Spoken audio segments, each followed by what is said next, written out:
This is the most intense final lap of the entire season. Tadashi loves the fact that Mikko Nasi is battling hard. Mikko Nasi will pick up 40 points for P2 because Naki Baslan is down in P6. Ayman Hakim takes the victory. Big smile from Tadashi as we are underway, and it's a good start from Arif Azmi. Naki Baslan off to a decent start as well. He's got himself up into P6 and there's a crash. Alif Hamilton spins out. Mikko Nasi currently in P9. He's got Yevon David just ahead of him. Mikko must win and hope Naki finishes, well, more than 40 points down on him. So that's about P8 or 9. 26 minutes still to race. Inigo! Contact with Arif and Inigo spins. Arif spins and Nakib hits him. What's happened to Naki Baslan? Nakib! Oh, he's got away with it, but how much contact? How much damage for Nakib? Galen tries to go around the outside. There's no room at this circuit. Oh, yes, there is. There is now. Oh, Troy Hyman! You're not meant to laugh, Galen. It's bad. As Ayman goes around the inside through the chase. Does he get the move done? Yes, he does. Extremely late braking there. Coming through the chase, and he takes second place. That is second place confirmed for Ayman now. Oh, wrong. No, don't reverse, Whelan. Wrong way. Whelan! Wait, luckily he has to wait. It's not a car, Whelan! Unfortunately for him, these cars just don't do 2-3 3-point turns in the middle of a race. Yep, that's banging front and back. There's a highlight for you. And we are about to crown our first Season 0 E1 champion, race winner of race 2 and E1 champion, Nakib Aslan. Hello and welcome to the very first E1 Championship, coming to you live on the EGT network. We're running championships all throughout Asia Pacific, based from here in Malaysia. We need a premier championship with proper production, proper entry fees and prize money, and that's what E1 Championship is. 15-minute race is underway. We had a really targeted teams. It allows people in the real-life teams and the sim racing teams to compete on an even footing, and they can be competitive against each other. There's no room at this circuit. Mikko Nasi barged out of the way. E1 Championship really levels the playing field. We've made a great start on e-racing. We've given the drivers respect. It's an entertaining spectacle. And despite a puncture, Naki Baslan will take P1. Season 0, we went for maximum excitement. So close head-to-head on different tracks. Nakib's coming back. Ayman Hakim goes on the inside. Look at the start made by Troy Ayman. Lots of overtaking. No, he doesn't. He gives away. And he takes 2 this time. The level of racing was really, really high. It's a terrific sporting competition. We're already seen as a premier e-racing championship in the region. Season 1 just coming, we've got more teams. New levels of competition. I am happy to be back in Season 1. Hopefully me and our team finish stronger and higher. Just gonna focus on ourselves. I'll definitely be doing things a lot more differently. Don't expect me to slow down. Even more new tracks on this 8-race calendar. We're going to go to a bit more tighter and twistier tracks. Zandvoort, Watkins Glen. This is going to be much more competitive. This is just the beginning. It's going to get better and better.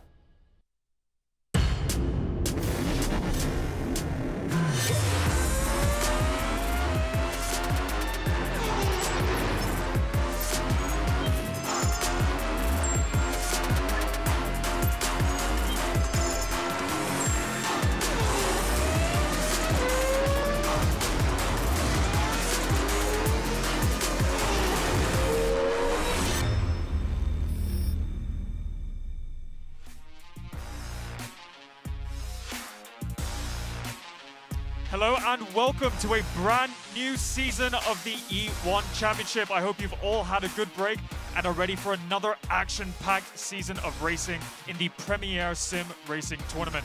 We're here for the E1 Championship Season 1.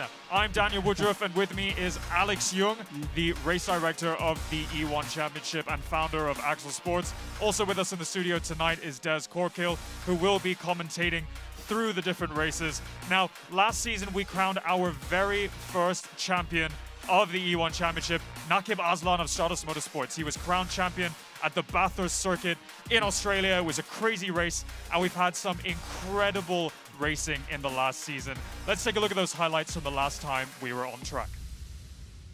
And there's contact with Nakib. Nakib accelerates away, and despite a puncture, Nakib Aslan will take P1. Nakib tries to go around the outside and does! His 3rd win of the season. Nakib Aslan has got the victory. A double for Nakib. Nakib is being aggressive. Contact with Arif, and Ego spins. Arif spins, and Nakib hits him.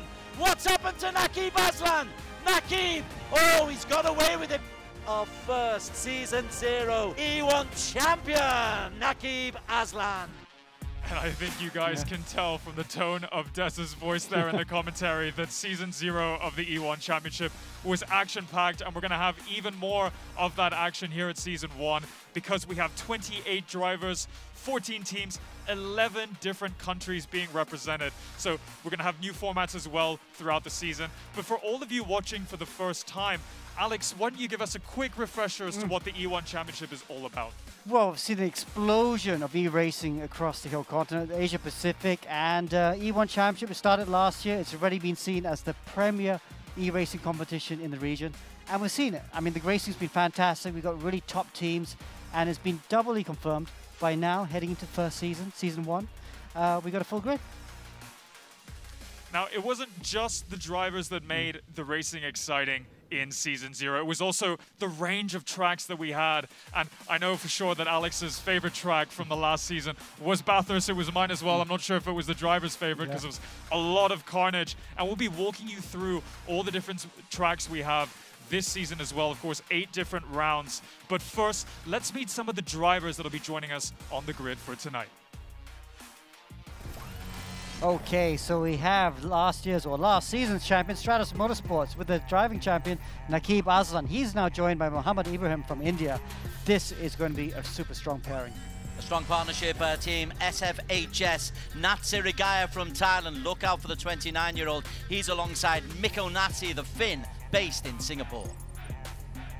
And then coming up, we have RSG, one of the biggest esport teams in the region, and they came so close to winning the championship that Ayman Hakim finished runner-up in the championship. And he's coupled again with Mika Hakimi, who came so close to winning a race, always at the front. Stratos second team, Scuderia. They're good enough and young enough to be a boy band. Troy Ayman, 17 years of age, and Arif Azmi, both from Malaysia, but they can race as well as they can sing. And then we have GT Radio Eurasia, the team from Philippines with an all-Filipino lineup. Inigo Anton had 3 pole positions in Season 0, was not able to convert that into any race wins. He'll be looking to rectify that this weekend. Black Wolf Racing show that it's not just about the young kids. The old man is Daniel Ryan Oy, 46 years young. He's alongside teenager Kaylan Chin from Australia. And then we have the fun team from Brunei, I1 Racing, with Benjamin Seek and Lance Lau. Lance Lau just joining us for this season. These guys are often wearing Super Mario outfits, so a lot of fun.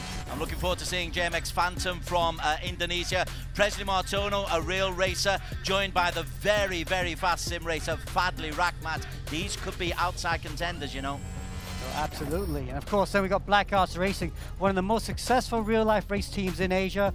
They were the Asian F3 champion last year, and they're going for the first foray into sim racing with Josh Perwin and Alistair Young. Further north, we've got a real challenger from Z Challenger team, Jack Din Chung from Hong Kong and Jay Yang from Taiwan. Look out again. We've got a strong lineup for you in Season 1. Yeah, and of course, let's not forget Team Flash, arguably the biggest esports team in Southeast Asia. And look at that lineup. They got Muhammad Alif, who's a triple Global Edition champion, and he's teamed up with his brother, Muhammad Tazvi. Delighted to welcome from Vietnam the SUM team, which is Long Le Hoang Vinh and Hui Ho Jia Hui. We'll see how they get on with things as this season progresses. A bit further back then, of course, we've got Team EGG.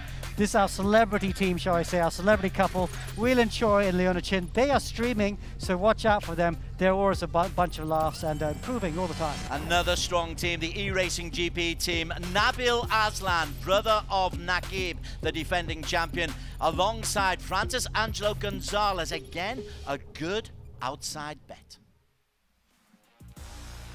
And there we have it, 28 drivers joining us on the grid tonight. There's going to be crazy action up and down the field. With the grid that big, you're bound to have crazy racing from the front all the way to the back. Now, a lot of the drivers have been returning from Season 0 to Season 1. Alex, do you think that the drivers will be able to make the same mark this time around? Well, of course, I'm supposed you're talking about the top three, weren't we? Yeah. Nakib and Miko and, of course, Ayman Hakim. They were very good last season. And, of course, they're going to be right at the front again. But it's going to be so much harder for them. But the competition is just tough. You've got a Leaf there. You've got two super quick Hong Kong drivers, two drivers from Indonesia.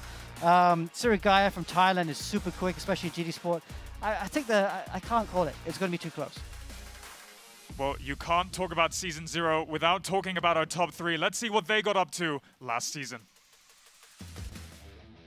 Miko Nasi down the inside. Nasi takes the lead. Miko Nasi barged out of the way. Nasi goes on the inside and Nasi has got the lead. From P12 to P3, Miko Nasi, 4 wins in a row. Tadashi goes on the inside and he takes 2 this time. Ayman holds firm. He goes around the outside. It's Ayman Hakim who takes the lead. Tadashi, there's contact. Tadashi lead. And there is the victory for Ayman Hakim Tadashi. Ayman, there's contact with Nakib. Nakib accelerates away. Can he defend into the right-hand corner? Contact. Nakib tries to go around the outside and does. Nakib is being aggressive. Our first E1 champion, Nakib Aslan. And there we have it. Nakib Aslan of Stratos Motorsport crowned the champion of Season 0. Alex, he's been practicing a lot in go-karts. He's been racing touring cars as well. Wow. He's been putting in a lot of effort into Season 1. Is he going to do the same? He has, but like you just said, he was just picked up by Toyota for the Works Factory Rookie Program. So showing that these sim drivers can make it in real life. So that's pretty special indeed. He has been focusing on E1. He wants to still, even though he is doing real-life driving now, he wants to still retain his title. And there's E1 turning virtual into reality.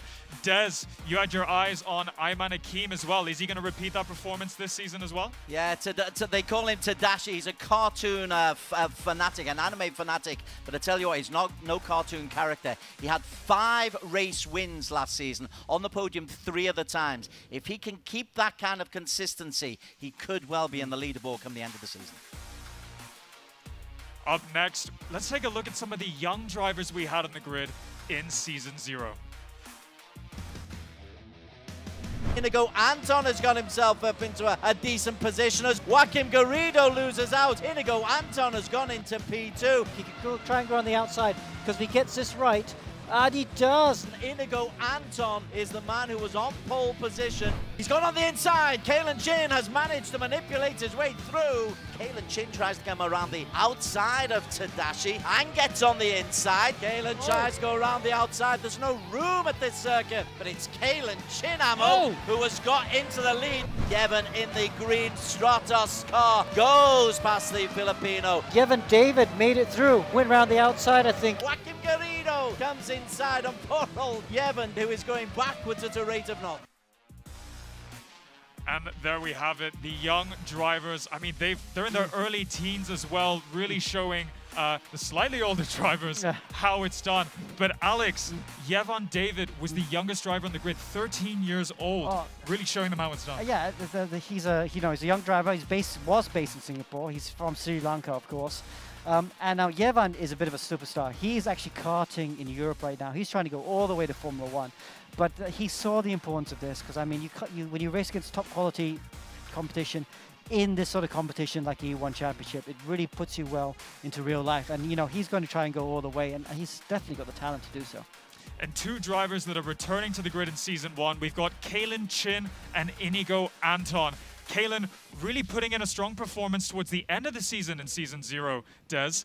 Do you think he can pull it together throughout all of Season 1? Yeah, you make a great call there. It took him half a season to get used to it. I'm not quite sure why, because he's very used to RaceRoom, but it was only in the last 3 or 4 races of the campaign that he came good. Again, it's all about consistency for Kalen. 15 years of age, we're already calling him experience. But I'm really keen to see how Inigo Anton develops, because Inigo, out of the Philippines, he's part of a good family, a racing family over in the Philippines, and he's made that transference from real racing onto the simulator, and he can be quick. I think he had 3 podiums last year, and again, if he improves, this could be competitive.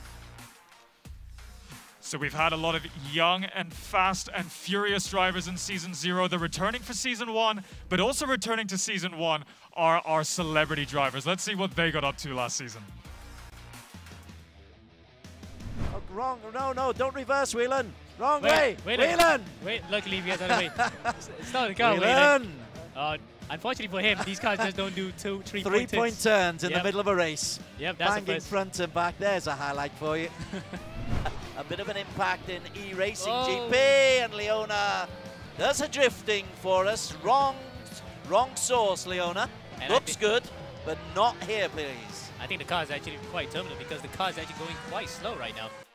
We saw there Leona Chin, the drift queen, doing a little bit of drifting in Season 0. I'm sure she's gonna want to cut down on that a little bit. What kind of preparation do you think she's been up to into Season 1? Both of them have been practicing more. Seen her at the academy doing a bit of practice as well. But for Leona, I mean, she's such a busy woman, isn't she? I mean, she's drifting all the time. She's doing all sorts of driving all the time. But I can promise she has been putting in better preparation for this season, and she should be a lot stronger. And Des, for these celebrity drivers, it's not all fun and games, in particular for Whelan Choi. In the last couple of weeks, he's really been putting in the hours behind the sim at the Axel Center.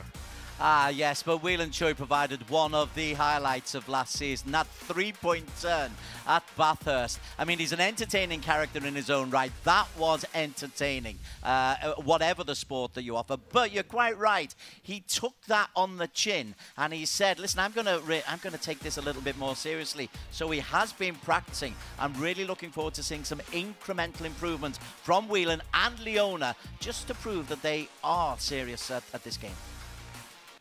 And that's us looking back at the drivers returning from Season 0. But Alex, some of the new drivers joining us on the grid tonight for Season 1, who do you think's really going to catch our eye on track? Well, I think Team Flash, Alif and his brother Tasby are going to be very strong. The Hong Kong team as well, Zed Challenger, you know, Jack Ting Chung and Jay, they're going to be super strong. Jay Young. Who else is going to be strong? The Indonesian team's JMX Phantom. Wow, you know, they're going to watch out for Presley and Fadley there. They're going to be very quick as well. Where do we go? I mean, Black Arts Racing, you know, their first foray into esports. Josh Perwin, he's a top-class act from Perth, Australia. And, of course, he's got Alistair there as a teammate as well. I think, you know, I think we're going to have 10 cars within half a second. It's going to be that close in qualifying.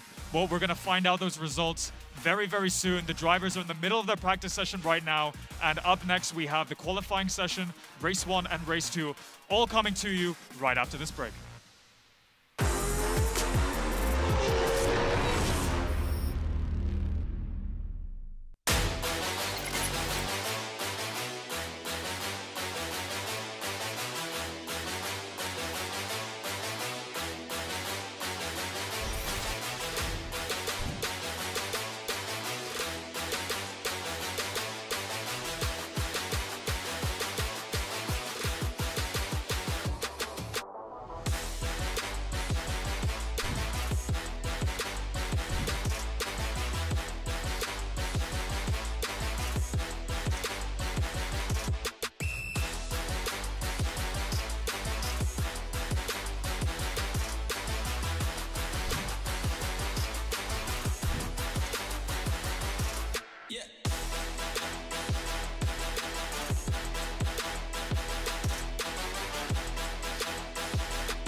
Welcome back to round 1 of season 1 of the E1 Championship, the premier racing series in the region for sim racing. Now the drivers are currently in the middle of their practice session. Alex and Des are in the studio in the commentary box getting ready for qualifying. But before we get into all the action tonight, let's take a look at the tracks for this season.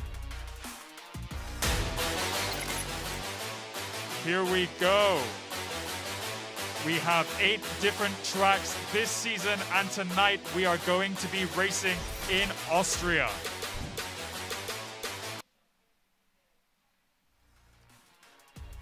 Sure. So the lineup tonight, Alex and Des. We've got a lot of drivers from around the world. In particular, we've got the Vietnamese drivers who will be putting in a strong show.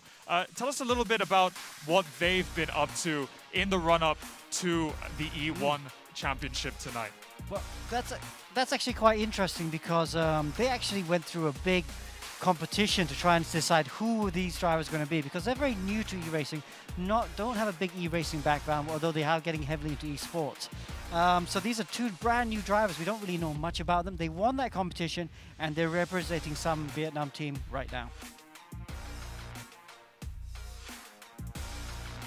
Back to Daniel. I think we had a technical hitch there. So Daniel, talk us through the format that we're going to go through. Yes, thank you, Des. Let's take a look at the race rules and format for Season 1 of the E1 Championship. And there we have it. We have 8 rounds this season. We'll be going a lot in Europe. We've got the Red Bull Ring in Austria tonight, and next week we move to Hockenheim in Germany. We've got some very tight and twisty tracks. Suzuka, one of my personal favorites, and also going to Watkins Glen in the US. Now tonight we have the Styrian Grand Prix, and that's something that's going to sound very familiar to people who watch the Formula 1. A very complicated track, even though it's simple in its design. Drivers really have to watch their minimum speed going through the corners. A lot of hard braking, a lot of long straights for overtakes as well, and I'm sure we're going to see a lot of that with our 28 car grid. And of course tonight we'll be using the FRX 17 car on the RaceRoom platform. The weather is going to be dry and fine, and damage is going to be on full.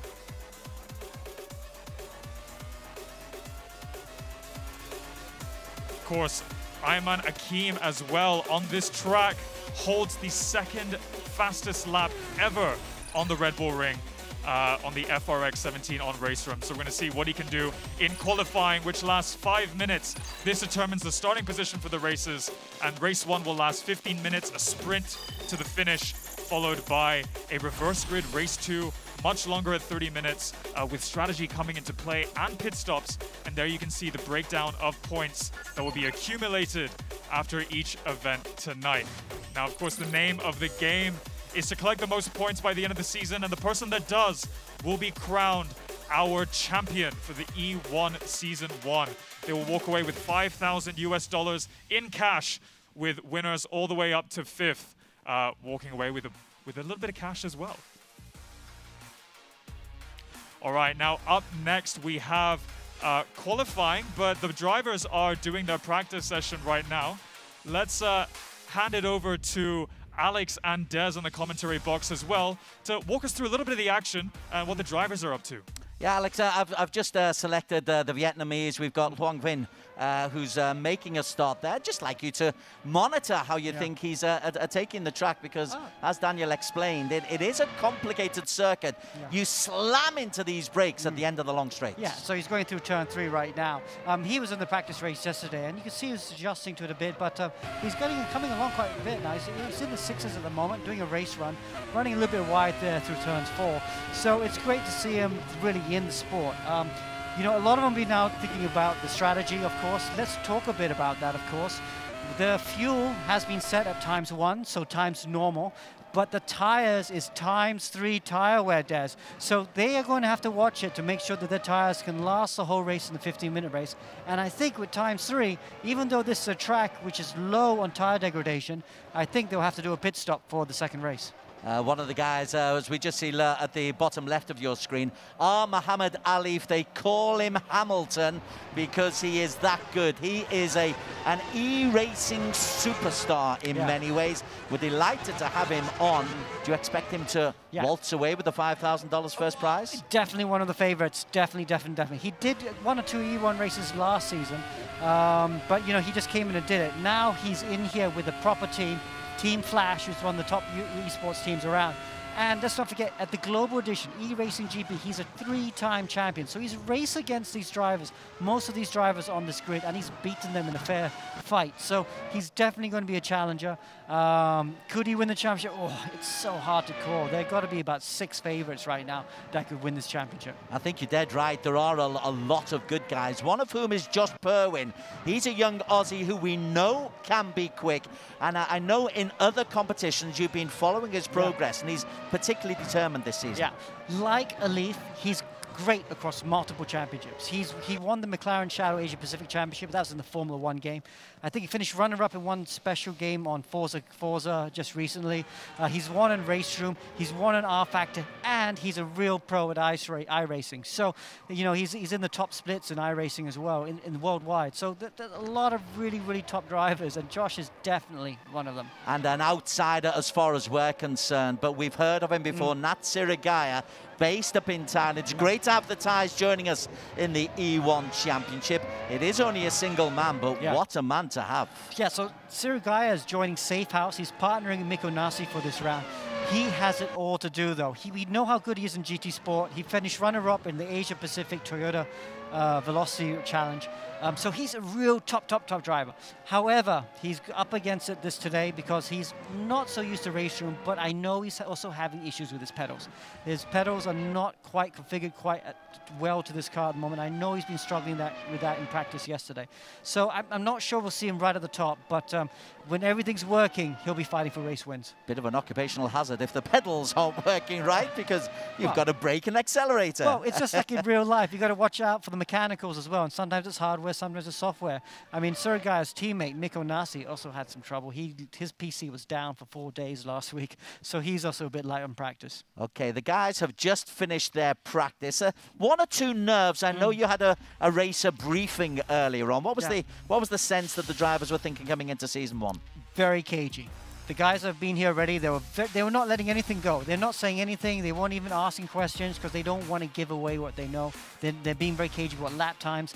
You know, the world record for this game and this track, I think, is a 4. I think we'll see drivers in the 3s today. Yeah, 104, 103. That would be pretty quick. Qualifying is just about starting. We are on board here with Fadli Rahmat, but he's not out at the moment. How about Chung, the Hong Kong racer who's come in? Jacked in. He has done some e-racing before, but that's a little bit wayward as he comes in. Should we follow a circuit round Red Bull Ring? Is he on? No, he's not getting his timing just yet, is he? Oh, there's a spin for us. Or is that lagging? Yeah, he's having some lag. Okay, so this is actually the warm-up. This is the wrong thing right now. We should be going to qualifying. So that needs to be changed very soon, and I think Race Control will get on top of that right now. This is not the right session. They will have to go into qualifying, which is a different session. Warm-up actually comes after qualifying and before race 1. So they're going to need to fix that. So Jack there anyway on track. This is additional practice for everyone because we got 27 people in the server. We're still missing 1 person in the server. So this is Jack Ting, though. He's getting some laps there.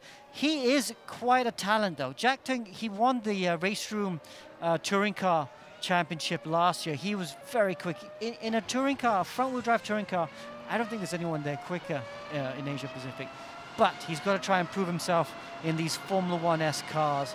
And we will see if he can be able to do it. Okay, now we are in the garage. We have got a change. So the warm-up lap, technical error, early season. The engineers are allowed to have 1 or 2 problems as well. But the qualification will be a 5-minute qualification, Alex.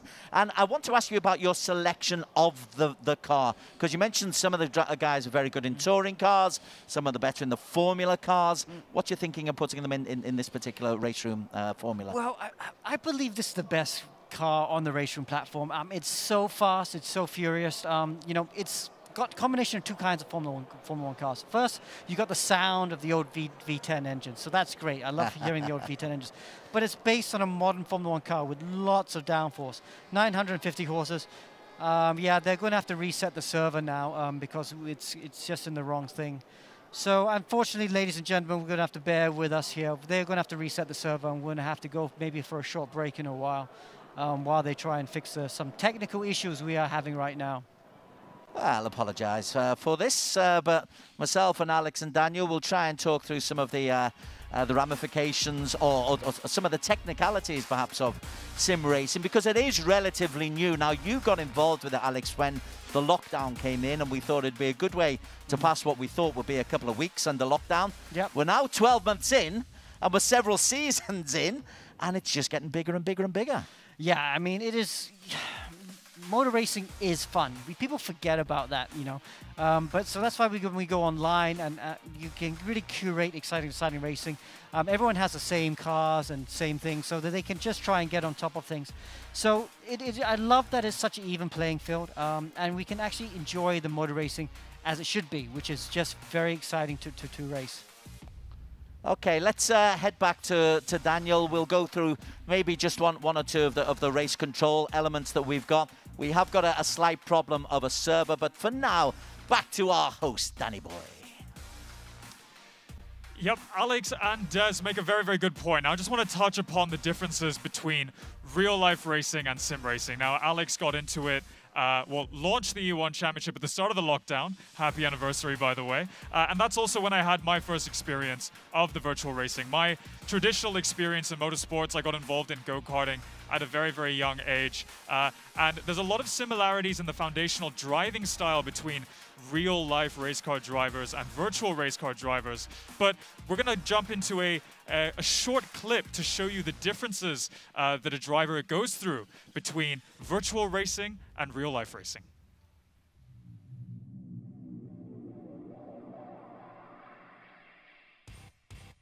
What is the difference between sim racing and real-life racing? Well, they are both real racing, that's for certain. However, one is in the virtual world, and one is with real-life cars and real-life tracks. The biggest difference is the physics on your body. Now, e-racing is by no means easy to do, but at the end of the day, nothing quite simulates that compression on your body. The big thing is the G-forces. There are no G-forces. Suddenly, as you're going into a corner as a real racer, you've got this struggle. You're literally battling against it. On e-racing, you don't have that struggle. You've just got to guide into it. So it's a different mental calculation. However, think about what a driver does. What a driver sees and the tools it uses, steering wheel and pedals. They have the same skill set, but of course they have much less input because they can only rely on the steering wheel and the monitor. It's about really fine-tuning your driving to get the car to how you want it to be, how you want it to feel, it to rotate and go through a corners. You know that the sim, if you have a crash or any damage, you can just press the restart and everything just restart the back. But you crash in real life, then there's the bills, the possible injuries. What sim racers have a big advantage over real life racers is they can do so many more hours. So that's why more and more real life drivers are doing a lot of sim racing. And at the moment, there's still a bit of a difference between real life and sim racers. But as time goes on, you'll see all real life drivers are sim drivers. There we have it. That answers a lot of the questions that I get asked by my friends when they ask me about the differences between real-life racing and virtual racing. And let me tell you, at the beginning there, you saw the #1 thing we mentioned were G-forces. Now, I've actually just come back from a weekend of racing go-karts, and I've done no preparation for it, and my neck, my shoulders, my forearms, my hands, my legs, everything is absolutely aching. So that's the main difference between driving real-life race cars and virtual race cars, but it is incredibly difficult as well to go virtual, because I was down at that center where you saw all the drivers driving those sims, and that was my first proper time going head-to-head against some of them, and it is incredibly difficult. The steering wheel is very, very heavy, and to fine-tune those setups to get those fast laps consistently is incredibly difficult. Now, we're going to go to qualifying very, very soon, and ensuring that the teams have that right setup for their cars is critical and crucial. So setup is something that we like to talk about, and I know that Alex loves to talk about, and we're going to find out a little bit more from his point of view as to what the right setup is for our racing tonight at the Red Bull Ring. Yeah, setups are obviously very important. That's what makes it very good with the teams, is they have to stay on top of the setup, just like in real life. It's not just about the driver. I mean, the driver does the most important bit, obviously, the last very important 5%. But the team setup, what they do with the strategy is all very important. So teams, you can play setups on RaceRoom as well. So here we are looking at Red Bull Ring. You can see it's a low downforce track with all the long straights, so you run with very low downforce. Because of low downforce, you need to run with very high gearing as well. So for a low downforce track, also you need a good front end, because you want to really thread the eye of the needle and you get the front end turned into these corners to carry the speed. Traction is not normally an issue with this car, even though it's got 950 horsepower, but what's very important is stable braking. So the teams will work a lot with the setup to try and make sure that the braking is as stable as possible. Good-looking boy there doing the thing. Behind that mask, he's a good-looking boy, is Alex Young. So you talked about the setup. Interesting, just picking up on what Daniel was speaking about, how physically demanding it can be and how big on the neck. Now, I'm a big old fellow, so how do the skinny little fellas that we see on the Sims, how do they cope with all the G-forces? Well, I mean, on the sim, obviously, you can never really replicate a car completely, right? So, I mean, you've got some simulators that try and shake and move and stuff, but it's never quite normal. So, what the pros do is they prefer not to have it shaking, just try and keep it nice and normal so they can focus on the art of driving, which is turning the steering wheel and the pedals and what you see. Now, however, when these guys want to get into a real race car, then they have to worry about G, and they have to get fitter. So, like, especially when you start doing, like Daniel said, go-karting is very, very physical. So they start working on getting the neck and the back and the lower back strong. Touring cars is not really very physical, but it gets very hot. So, you know, the cardio fitness is very important. And, of course, if you want to get Formula 1, then you got to be like an Ironman, and you need to be super strong for that. So the drivers do prepare that. We have a few of those drivers in the field today who are driving real-life race cars now, and they've been working out in the gym and getting strong. And this is the interesting thing. I get asked this question sometimes about the sim drivers. It's like, oh, they're too skinny, they're too weak, they're not going to do it. But that's so wrong, because to hit the gym requires focus and determination. And these boys have that in bucket load. So you say, go hit the gym 3 times a week. They say, I can do 6. So the drivers are getting fit pretty quick indeed. Very good. Hey, we've got a slight delay in the start of the first E1 Championship race of the season. We're resetting the server. When we do get the server reset, we'll be coming back to qualification, which is a 5-minute race. Then we'll have a 15-minute sprint and a quick turnaround. Reverse grid 30-minute sprint. I want to ask you about the psychology again of the reverse grid. It should be incredibly difficult for those who are down in who win race 1 to actually win race 2, but you've made it in such a way that it's very possible. Yeah, so because, you know, these cars have DRS, don't forget. So if you overtake, you get within a second someone, the rear wing opens and it sheds down drag and you can overtake someone.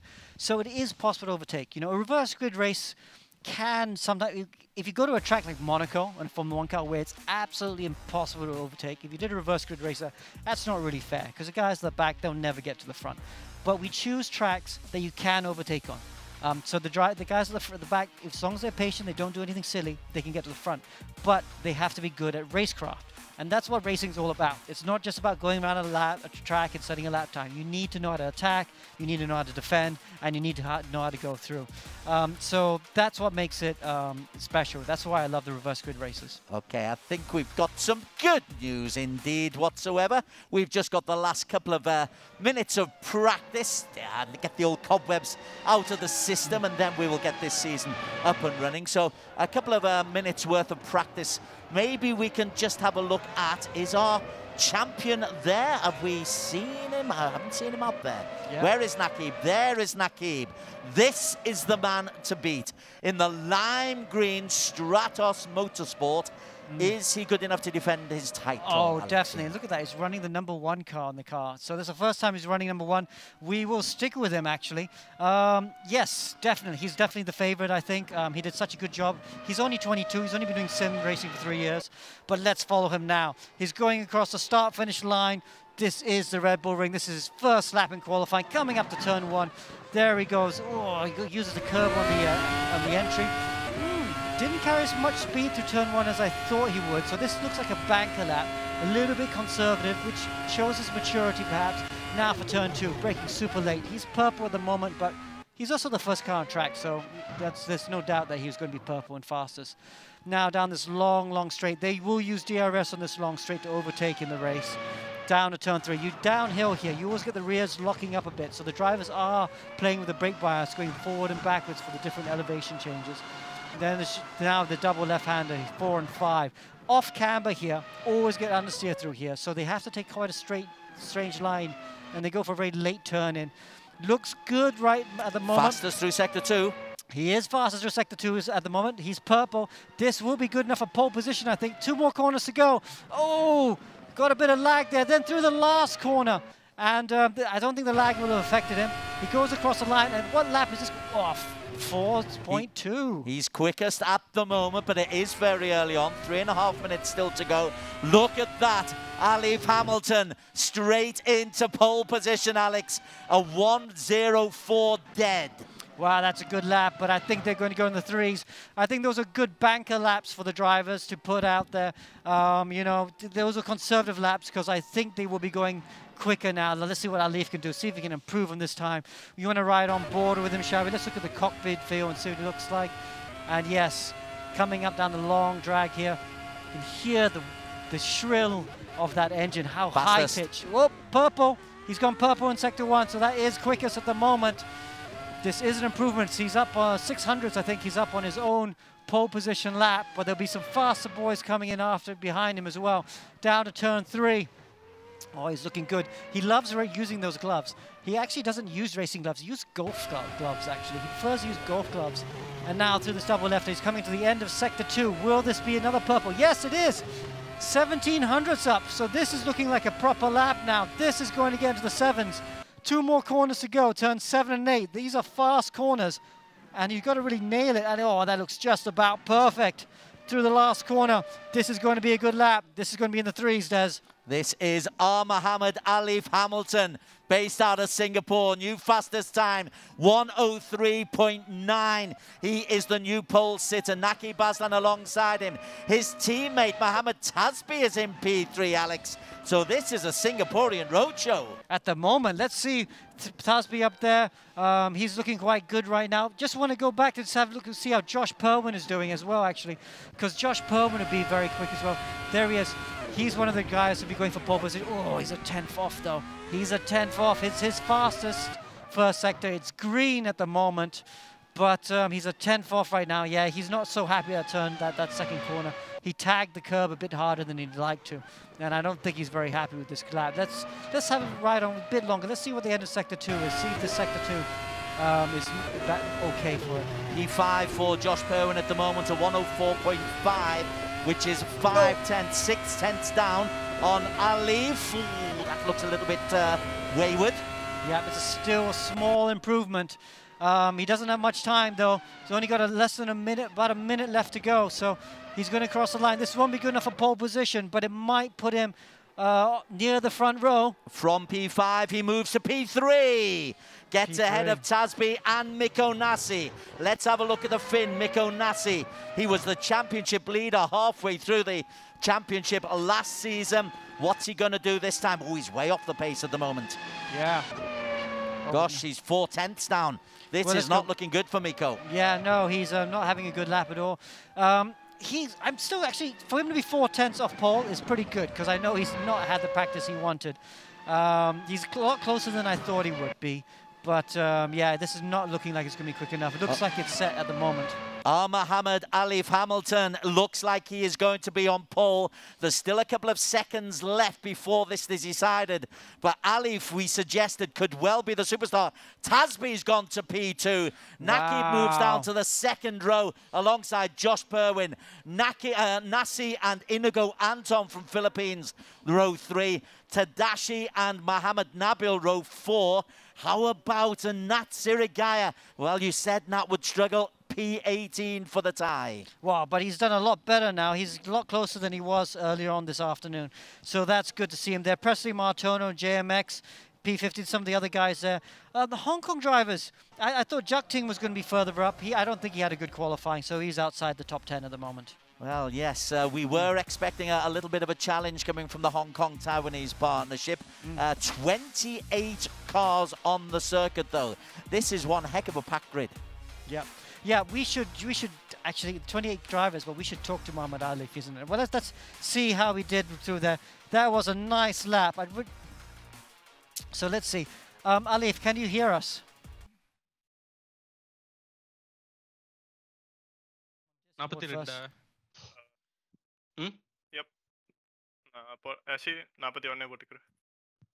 Okay. We're just trying to get him again. Well, he's out on the circuit. Oh, he's out on the circuit. There we go. Alif, good lap there. You want to talk us through it? Could you have found any more?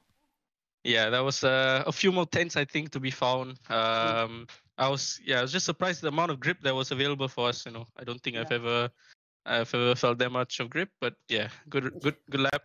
And just seeing the second team flash car of Taspi, my brother in P2, just seals it off. Just great to see Tasby there. So you're in the warm-up now. It looked like a bit of a nervous qualifying session. Quite a few of the drivers didn't perform like we thought they would. Who's going to be your main challenges, you think, in race one? I mean, you got I think you got Nakib, Josh. You know, they're all very, very strong competitors. Miko, you know, they've all got a season's worth of experience, so it's going to be pretty tough a fight. And yeah, it's all to play for. Congratulations, man! Great pole position. Cheers, man. Thanks. Alif Hamilton in pole. He is already setting the mark. Yeah, he is, isn't he? I mean, you called it, didn't you? You said Alif would be on pole or going for the race win. The only one under 104 as well. You said they're getting into the 103s. That is seriously quick. Seriously quick. That's the fastest time I think anyone has ever done worldwide at the Red Bull Ring. So it shows the level of skill that's been on show here. But there are a few drivers out of position. We also need to think about the DRS. It is going to be a peloton fight. Yeah, we should get on to race one straight away, really. Okay, there's a warm-up going on just at the moment. I want to ask, until we get the footage, Jack-Tin Chung, we expected, I think, the Hong Kong races to come in and maybe be able to make an impact. Is it worth trying to contact him to see how he's doing, or are we that close to the race? I think we're close to the race, you know. Yeah, I'm not sure how. Yeah, so we're getting into the race already, so we won't have time to qualify. I've been talking to him. To Jack-Tin, yeah. But yeah, let's talk about the race. We'll try and get hold of Jack-Tin later. But yes, I mean, for the guys who first time watching E1, we have a DRS just like in real Formula 1, where when you're within a second of the car in front, the rear wing will drop down, which will give you a lot more straight line speed so you can overtake. So what will happen is we'll have packs of cars going in groups, a bit like peloton racing and cycling. It makes for really exciting racing. And the tactics, of course, sometimes leading into the last lap, you don't want to be leading because if you're leading, you don't get the benefits of DRS. Yes, that's right. Sometimes you do see that. You can defend here at Red Bull Ring, even though you think you can't because of these long straights, but it is possible to defend. Here we go to the race. Okay, Muhammad Alif Hamilton is on pole. When the red lights go out, we are underway. And the season, E1 Championship Season 1, gets underway. Alif leads the way. Tasby alongside him. Nakib in the lime green is close behind. Tasby gets buffeted, but Alif and Nakib are off nice and safely. And the two expected superstars make a clean breakaway, Alex Young. Yes, and look at Nakib had to get in front of his brother Tasby. Good start by Nakib, really had to. And look, Alif's pushing really hard. He's trying to break the DRS at the moment. And Tasby, he's going to try and help his brother in the second flash car, the orange car there. So he is closing in on Nakib right now. Nakib's coming the inside into turn 3. But has Nakib got the inside for the next corner? Yes, he holds on to P2. This is allowing Alif to get away at the front. This is exactly what Alif wants. His brother helping him out. He's going to try and break the DRS, and he's so close to breaking the DRS right now.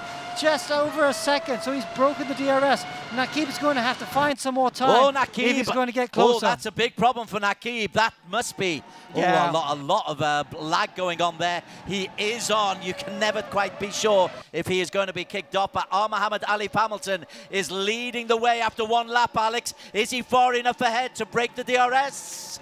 Oh, no, he's in the DRS zone. He's in the DRS zone. Oh, and we've got a lot of lag. we've got one or two problems here. So the drivers will have to be incredibly focused, Alex, because the vision can be very misleading. Yeah, it can be. Let's go to see some of the shots that we can get. But yes, this is some of the action shots. Oh, look at that. We've got another car coming through. That's one of the other cars in Stratos cars a little bit further back. So Tasby is there. Tadashi has made a move up into P5.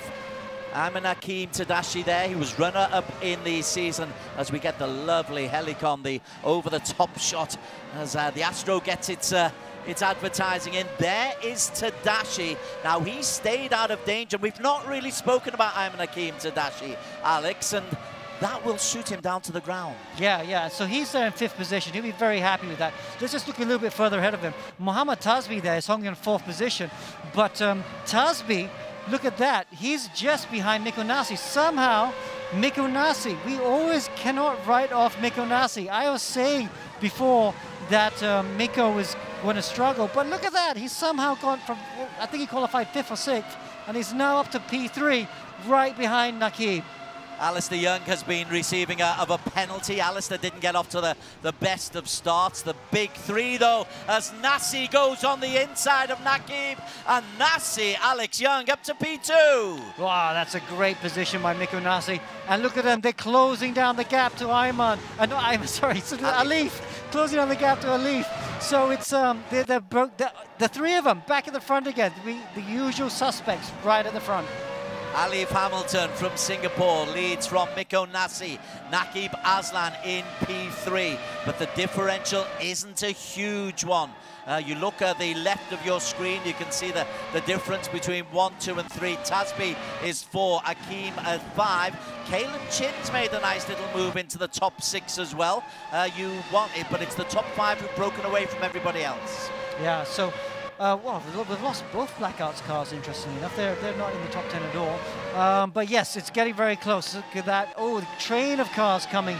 Tasby is also within a second, so the top 5 are definitely breaking away there. You've got Ayman Hakim right there in the 5th, but he has got DRS and he's staying with this train of cars. And behind Ayman, Kalen Chin in the Black Wolf is just losing touch with the top 5 at the moment. He has got Troy Ayman right behind him, however. Yeah, so there's actually 2 sets of trains here. Kalen is leading the second choo-choo train, but he has got Ayman and Mohammed Nabil and Mohammed Ibrahim alongside them. Further down, who've we got? Whelan Choi, Alex. Whelan Choi has got himself up into P14. Whoa. Just going past Alistair Young there, and Whelan, talk about an improvement. Yeah, that was him with, I think, with Josh Perwin or something. Oh, no, he's had contact with someone. I'm not sure who he's hitting right now, but he's right in the mix of it, and it's great to see him up there in 14th position. What a good job he's doing. Terrific from Whelan Choi. How about our Vietnamese friends on debut? This is Lei, currently in P17. He's just ahead of Nat Sirigaya from Thailand, but good to see Le Hong Vin Long, who's a privateer, in his first E1 championship race, but out to the points at the moment. The points at the moment, Alex Young, belong to R. Muhammad Alif Hamilton, who is in P1. Yeah, so you've got the top 10 up there. Most of the drivers have gone for the hard tyre, strangely enough. Mikko Nasi is the only one on the soft tyre in the black car. He's the only one on the soft tyre, so he's been a bit crazy there. Some of the others are on the mediums. So let's look a bit further back. Oh, Fadli Ramat's back there in 22nd position. That is a surprise to see him so far back there with Presley. Fadli is all over the place. He is there. Well, let's go back further in. But the race room is just a little bit P15. buggy. Yeah, P15. He's struggling a bit at the back at the moment. Wow, we expected Josh, because he was pretty quick in qualification, we expected him to do well. Not such a good return, though, but the reverse grid race, if you're in P15 or so, isn't so bad, because you can pick up points in race 2. Yeah, look, he's there, he's talking. He's obviously on Discord with his teammates, trying to talk about what's happening with the car. But yes, he just needs to try and pick up a couple more positions, and he'll start at the front for race 2. Obviously did not have a good first lap, but there's still a lot to play for the young Australian. Just goes past Whelan Choi there to move himself up into P14, which is worth 2 points. Stewart's decision, Presley Martono in trouble, and Daniel Rain in trouble as well. Let's go back up to the front, Alex, because in P4, Mohammed Tasbi is under real pressure from Ayman Hakim Tadashi. Yeah, look at that. Hakim all over the back of him, but they've lost touch with the top 3. Indeed. Wow. Those top 3 have raced away, fizzed away, and the superstars we expected to be there have gone away. But Tasbi in 4, Tadashi in P5, and in the pre-show, Alex, for Tadashi, we spoke about consistency. 8 podiums last year. He needs to get that up to 12. You can't be 4th and 5th and expect to win the title. Yeah, so let's watch there. This is the guys at the front. Alif there, ready coming up to the first of the back markers. Wow. This is a short lap, so you do come up against the back markers quite quickly. But Miko Nasi right behind and Nakib there in P3, so they are nose to tail as they come down to turn 3. Don't be put off because the back markers, oh, there's a bit of contact. The back markers have got to be careful. They will get the blue flags to make sure that they move out of the way. But Nakib was caught up there, Alex. Nakib has lost best part of a second on Miko Nasi, and that could really, really cost the Malaysian. Yeah, he has. He just lost some time there.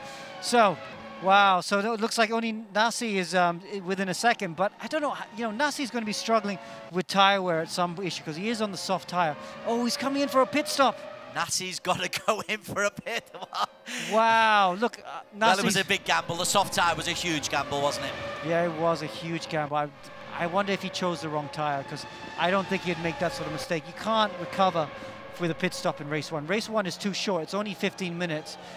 So you really can't afford to do that. So it looks like this is great news for Alif Hamilton because Alif now has over a 2-second lead over Nakib, and that means he's broken DRS. And he's going to be very hard to catch. Don't be confused by all of the cars that are within touch of Alif Hamilton. They are all back markers. Nakib Aslam moves up into P2. Nakib 2 seconds down on Alif. There is Nakib. He's looking forward. He's looking into the far distance. Alif, where are you, my friend? I'm going round the corner ahead of you, he says. Yeah, looking really good indeed. Nakib, though, he's looking calm. He's 2 seconds down. It's possible to close that gap. We've seen him do that before in the past, but the reigning champion is definitely under pressure. Mohammed Alif Hamilton, a best lap of 105.7. It's not the fastest. That belongs to Tadashi at the moment, a 105.7.06. So Tadashi may pick up 2 bonus points as well as, at the moment, a podium position. But drivers being lapped. Is that Whelan Choi or Leona Chin who's just been Whelan lapped? Choi. So Whelan also coming in for a pit stop. Obviously, he's worn out with the tyre wear. So some of the drivers were trying the soft tyres. I thought that was very brave. I'm not sure that was the way to go. I think the hard tyre probably was the way to go because we are at times 3 tyre wear. And to make the softs last 15 minutes would have been very difficult indeed. A little bit more leisurely in P4, Troy Ayman under pressure from Kalen Chin, Mohammed Ibrahim and Mohammed Nabil. Those lime green Stratos colours really are easy to pick out, but that makes Kalen Chin on the tail of Troy Ayman. 2 youngsters, both teenagers. Troy looking a little bit open-mouthed, a little bit tense there. Kalen looking very determined. Yeah, Kalen, he's not giving up there. And he's in that sandwich right now. Troy in front, Mohammed Ibrahim in the back. We haven't talked about Mohammed Ibrahim. He's a very good driver as well. Very top-rated driver in iRacing. Bit new to RaceRoom still, but he's doing a good job there, shadowing the black and red car of Kalen Chin. Tadashi has had a slow down penalty. That means that he is under pressure from Mohammed Tasbi. Tasbi tried to go around the outside. Ayman Hakim just held him off, but I think he's actually served his penalty. It's a very cute time on the lap. Yeah, so Tasbi's all over the back of Ayman, which, bit of rear locking there from Tasbi, just managed to save it. So who's looked after the tyres best at this point? You know, Keem in 3rd position, Tasbi in 4th. Whoever's got the better tyre life is going to be in better position as we come into the last 4 minutes That of is this the race. battle for P3. Ayman Hakim Tadashi in P3. Let's move up to the front just temporarily because Alif Hamilton, that's the differential as he goes over the line. The difference between Alif and Naqib Aslan, 1 and 2, is 2.3 seconds up the hill, round the first right-hand corner.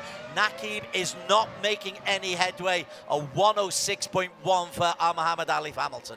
Yeah, that's a good last lap by Alif. Yeah, holding... Oh, Alif! What happened? Alif! What's happened there to Alif? Oh. No, it's a lag. No, it's a lag. Oh. Wow. I don't know what's going on with the server at the moment, but new server for the weekend, and it's just not working for them. Well, once again, Alif, we've got to keep an eye on this because if we're seeing this on the screen, there could be problems with the connectivity. There don't seem to be as he laps a couple more drivers. Alif Hamilton, Naqib Aslan, actually, you look at the scoreboard, and despite what's happening visually, Alif is increasing his lead over Naqib. It is up to 2.8, 2.9 seconds. Yeah, he's doing a great job. 3 seconds now. So Alif looks like he's got the gap now. Only just under 3 minutes to go. He's broken the camel's back, I think, and Naqib will know this, and Naqib will not be happy with this because he'll be. I mean, finishing second is actually quite a good job, but he'll not be happy with the fact that Alif was able to extend that gap. You know, he'll be thinking to himself, okay, what am I leaving on the table here? What else do I have to find to try and close the gap? Because we still got one more race to go and everything to play for. Just before we actually focus on the race winners, let's move down to P9. Jack Ding Chung from Hong Kong on debut has made greater moves. He's got himself up into the top 10. It's Inigo Anton, the fast Filipino, who is chasing him, and Miko Nasi is behind them. But that is a three-way drive, and Jack Ding then goes very, very wide. Picked the wrong time to follow him, Alex. Yeah, shame for Jack Ding. Just a bit wide there, but he's still there with the thing. Still there fighting in the top 10. I think that was just lag again. Oh, Presley Martono's in the pits. Is he in for another pit stop? Oh, I wonder if he's, you know, yeah, look, he's in for a tire change. Wow. It's very late to do a pit stop at this point. It certainly is. Presley was one of those who think I took medium compound. Right, let's get back up to the front. We've got to focus on Alif Hamilton. We spoke him up. We said he was in real focused form. You told me that he wants to focus on this championship. What a way to start it. This is how to set a marker. Yeah, he is. I mean, it's a great job. It's not pulling out the gap anymore. I mean, but he's got that comfortable lead right now. He'll be super happy with that. Pole position. He didn't get fastest lap, but he is going to win race 1, I think, barring, obviously, any mechanical issues. Or lagging issues. Or lagging issues. But yes, cool, calm, and collected. It's great to see Alif doing the job that he's doing. Alif Hamilton from Singapore against Naqib Aslan. Tasby, to be fair, this is a very, very fine start for a debut team. Alif Hamilton and Tasby are representing the Team Flash team. Team Flash. They're looking a bit Flash as well. They are. So there's Alif there. Got Naqib in the background in the green car. Let's go to Mohammad Tasby. He's doing quite well as well. He's got Ayman Hakim all over the back of him. And look at, let's see. This is the view from Ayman Hakim's car. He is just going through turn 1 there. He's within DRS at this point. So DRS is activated. You can see the button, it's flashing. He's going to the inside of this corner, which means he'll be the outside for turn 2. Can he hold it though? Can he? Oh, he's going to try and go around the outside. There's contact. No contact. They give each other just enough racing room. And then look at that. I'm going to have one more dose of DRS, and that's just enough to put him in front of Tasby. Though Tasby does a Hail Mary and tries to go around. Wasn't able to quite make it. What has happened? Oh, the lag. The lag is hurting us, but Tasby. Well, Tasby is there. Where is Tadashi? Tadashi is there as well. We are on the final lap. We've got to tell you that. We're on the final lap, so let's focus on Muhammad Alif Hamilton. Apologies for the lagging issues that we're having. 1 or 2 server issues. We'll work on them. But the race win goes to Muhammad Alif Hamilton. He takes race number 1 from Naqib Aslan. Tadashi will come in P3 ahead of Tasby. Mohammed Ibrahim coming up to P5. Troy Ayman 6 and Nabil in P7. Alex. Wow, what a great job by Mohammed Ibrahim to get out to P5. But let's see if we can have a quick conversation with Alif. Alif and Tasbi, both of you, congratulations. 1 and 3 in your first E1 race of the season. How did that go? Yeah, couldn't be a better start, really. Man, that race, I mean, with Miko starting on softs, it was so tricky to keep him behind. And yeah, it was the best start we could hope for. Well, I mean, Miko on soft, I wonder if that was a mistake because he had to pit in the end to change tires. I mean, how much rubber did you have on hards left? We had plenty enough, you know, we could have gone long. So I think it was an intentional thing from Miko. He maybe might have thought that soft might have lasted, but in the middle sector he just couldn't follow because of the dirty air, as they say. So that, I guess, that played against him. So today, so let's see for race 2. So dirty air definitely playing a factor in the middle sector. Yep, definitely. Okay, well, I mean, great result. I mean, what happens now for race 2? You're going to start, oh, we have to do the... we have to do the selection, Alex. We have to do the selection. All right. Can you keep this, because I should like top 3 or something. Top 3? Well, I'm going to tell you now, it's going to be top 15, Robert. Damn. So okay. you're going to start P15. And who's in P? Joaquim Garrido was 15. So Joaquim Garrido is going to start in pole position. But congratulations. Thanks, man. Thanks. Cheers. 7. Information of the result. Fastest lap to Miko Nasi on the softs. Alif Hamilton picks up 25 points from Naki Baslan in P2. Tadashi got 3. Tasbi in 4. And Ibrahim also in the top 5 as well. Further down for the Vietnamese, they got points in P14. Yeah, good to see. First points for Vietnamese, the Vietnam team. That is a great job. You know, they were one of the late entrants, so great to see them there. Surigaya, they recovered for 16. That's a good job there. And some of the other teams, not a great day for JMX Phantom. They had some issues. We'd love to talk to them later, perhaps, to see what that was all about. Okay, well, it wasn't textbook stuff, and we had 1 or 2 lagging problems, but we have got the season up and running, and Alif Hamilton is setting the bar very, very high.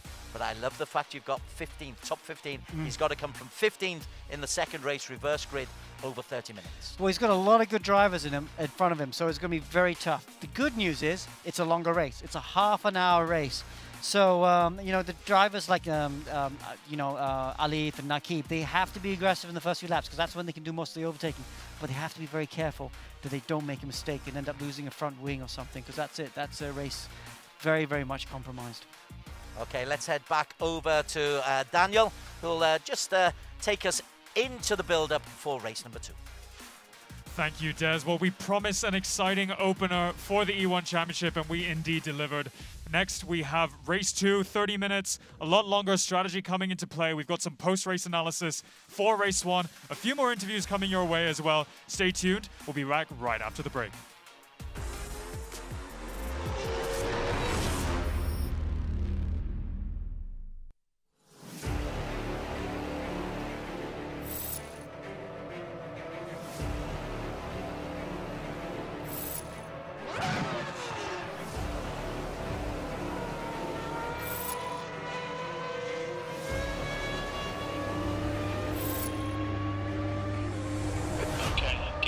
Watch the lights. Green, green, green.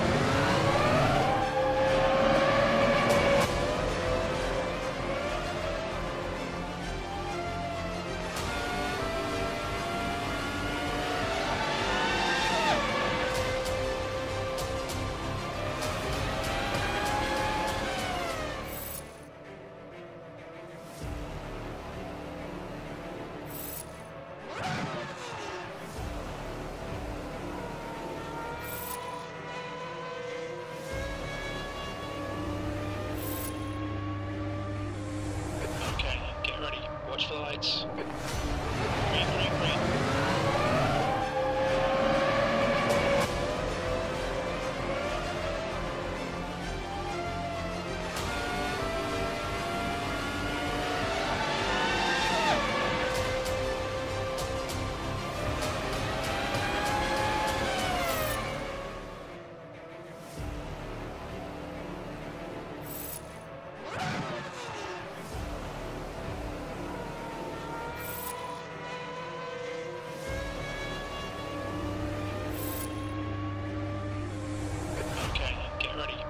lights. Green, green, green.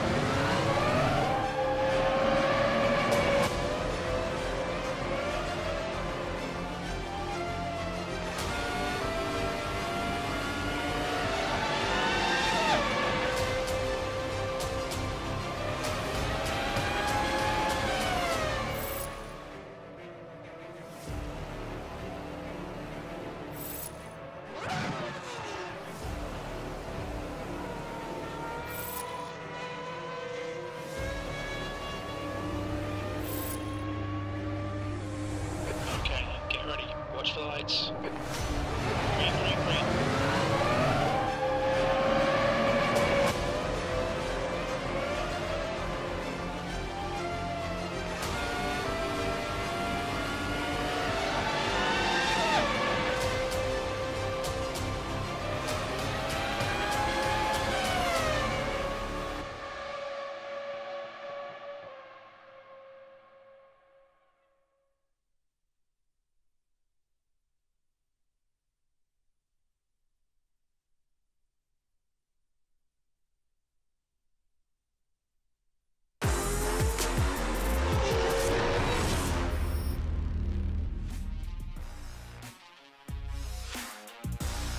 Welcome back to the E1 Championship. We're here for Season 1. We're at Round 1 and we're racing in Red Bull Ring in Austria. We've just wrapped up Race 1, which is our sprint race. The last 15 minutes, and it's just been hectic and crazy. We've got 28 drivers in the field.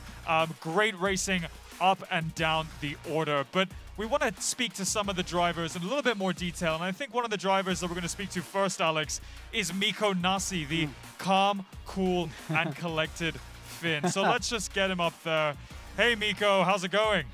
Hey, Daniel. All right, all right. Good, good. So we saw you carving your way up the field again in a very true Mikko Nasi style. We saw a lot of that in Season 0. But tonight, what was up with the tire strategy and the late pit stop? Walk us through what happened there. Yeah, it was. I just decided to go softs because I wanted to have more fun. So I decided just soft strategy with a pit stop, and I figured it could get me into the top 5-ish if the strategy paid off nicely. So I usually don't want to ask this question because I know drivers can be a little bit reserved about what they're planning on doing. But now that you tried that different strategy for race 1, what's your plan for race 2? Yeah, I don't know. It's tough to say if it could have worked, how it would have worked. There was a lag contact during my second stint that dropped me back. But yeah, the main issue was actually Adolf was too fast. He was so it was difficult to overtake him, and I lost time with him behind him. Well, not good for you perhaps, but just great to see his performance. But you said the dirty air was a factor as well, the middle sector. What can you do to combat that? More rear wing or something? Yeah, potentially, or just start on the same strategy as the others. But yeah, it's just tough because the two fast left-handers are actually where the soft tires have the biggest advantage. But then that advantage gets taken away when the car oversteers so easily behind the other car. So what's the strategy for this race now? I don't know. Maybe I'll try something fun again. Okay, no pit stop then. That's no fun. Okay, thanks very much, Mikko. Thanks. Well, the calm, cool, collected Finn of Mikko Nasi, the overtaking king. We saw some incredible maneuvers from him in Season 0. He's repeated that again tonight in Race 1. Another driver I think we should speak to, Alex. Who do we think? Joaquin Garrido? Yeah, let's talk to Joaquin Garrido. We actually haven't talked to him that much. The 15-year-old. Hey, Joaquin, let's just get him on Discord first, so we can also talk to him. But yeah, Joaquin, P15 in that race, and fortunately, after the spin of the dice, that means you start on pole position for race 2. But first of all, tell us about race 1. In race 1, we had a pretty decent start, but then out of nowhere, we just got a drive-through penalty. So from last, we had to fight our way to first in 5 minutes or 6 minutes. Well, that's a good job then, to get it back up to 15. At least you got the last championship point, and like I said, you start on pole position now. For race 2, that's going to be the first time you started from pole position, isn't it? Yeah. Looking forward to it? Look, 100%. We can avoid all the chaos and hopefully pull a gap on everyone else. That's a spirit. Awesome. So, Joaquin, starting on pole position at the Red Bull Ring is never easy. We know that this is a very, very fast track. We know that overtakes can be very dependent on DRS. And of course, DRS is activated when the driver behind you is close enough. So what's the strategy in the opening laps for you to really pull that gap? Because I know you want to get out of that DRS zone, right? You don't want any of those drivers to be that close behind you. Well, the strategy is to make everyone behind me fight, and then hopefully we can just pull away. Yeah, well, that's what my old racing instructor used to say: when two dogs fight, the other one barks. Well, best of luck there. I do want to ask, you're returning to Season 1 here at the E1 Championship. What kind of preparation has gone into Round 1 here tonight? What have you and the team been up to? Me and the team have been practicing all day for the past 3 nights, just preparing for this race. Well, that's good to hear. Let's hope it comes to fruition right after this. We've got race 2 coming up, Joaquin. Thank you very much. Best of luck. Hopefully we'll speak to you on the podium very, very soon tonight. Thank you. Well, Alex, there we have it. We've spoken to 2 of our drivers on the grid. Pole position, it's a nervous place to start, especially if you haven't started from there very often in the past. But up next, we have the highlights from race 1. Let's go and check it out right away. Okay, so you see the orange cars, Team Flash had the front row, and it was a Leaf in pole position that had the best start and just ran away at the beginning. Good battle behind him though. Miko Nasi and Nakib had the DRS, got very close to a Leaf at this point. You see the 3 of them broke away from everyone else. Some good battles in the midfield. There's Wheel and Choi going wheel to wheel. But then Miko Nasi had started on the soft tires, so he did have to come and pit, and that just took him out of the battle. This was a good battle here there between Tasby and Alif for 3rd position. In the end, it would be Tasby who would get 3rd position, but his brother, Muhammad Alif, would win the race from Muhammad Nakib Aslan in 2nd position. All right, and let's take a look at our results. 28 drivers on the grid, but here we have our top 10. Muhammad Alif Hamilton as he's known, bagging the first 25 points of the season, and our Season 0 champion, Nakib Aslan, close behind him in 2nd, bagging 20 points. He's really want to be pushing in race 2 to capture as many as possible. It's a very long season. Drivers need to accumulate as much as possible. And then we have Ayman Hakim in 3rd. This is going to be an interesting title fight. I think it's going to be this 3-way battle for the rest of the season, but only time will tell. We've got Inigo Anton wrapping up the top 10.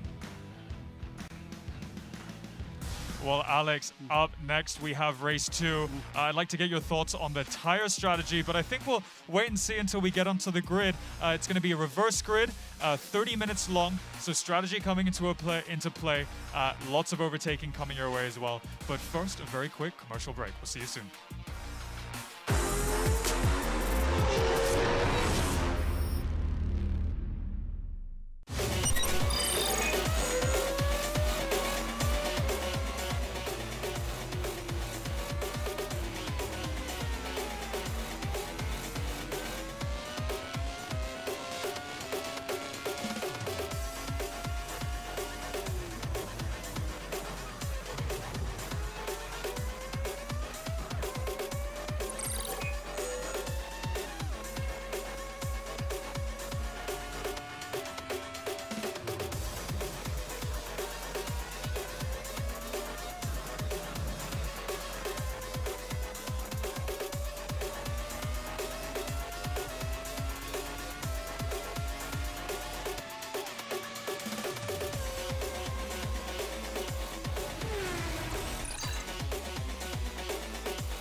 Welcome back to Season 1 of the E1 Championship. We've just wrapped up Race 1. We've got Race 2 coming up next. But before I hand you over, don't forget to follow us on all of our social media platforms. That's the E1 Championship on Facebook and E1 Race on Twitter and Instagram. That's where you're going to get all the latest updates and follow your favorite drivers throughout the season. Up next, I'll hand it over to Des and Alex in the commentary box where we've got the drivers doing practice and Race 2. Well, we're back. Race 2 is about to come up. What do you think is going to happen, Des? Well, Alif has got to come from P15 this time, so this will be a real indication of how good he is, but we know that this fella is exceptional. Nakib, I thought, was very good, but I'm interested to see if Joaquim Garrido is able to make a statement from pole position and maybe hold off the opposition, because he's a good racer, Joaquim. Yeah, so we have the same issues. I think the server issues we had just now are going to make it really difficult for the guys in the mid-pack. So that's where the top guys are going to start right now. So they're going to have to be very patient and try and make their way through. It might even be better to try and do an alternate strategy so you're not on the same piece of tarmac as much as possible. Because, yeah, there's going to be a bit of that right now. Hopefully it'll be a bit better for Race 2. But for the guys at the front, if they can just streak away, especially if the guys are behind a fighting, like what Garrido was saying, then that'd be good for them. Certainly would. We've got a couple of debutants in this E1 Championship. Hui and Long, the Vietnamese, where they got into the points. I didn't expect the Vietnamese to score points in the first race of the season. Let's see if they can build on that. They will be towards the front of the grid as well. Yep. And Well, we we're are going all to the just race. about set, aren't we? Full So screen. once the garage timing goes out, reaches 1 minute, then we will be looking at the red lights. And we are on board Joaquim Garrido on pole position. The Filipino to the right of your screen. Joaquim Garrido is the man who has got pole. The red lights are off. We are underway. Look backwards. Joaquim sees a lot of contact going behind him. And he's got off to a really sweet start, Alex Young.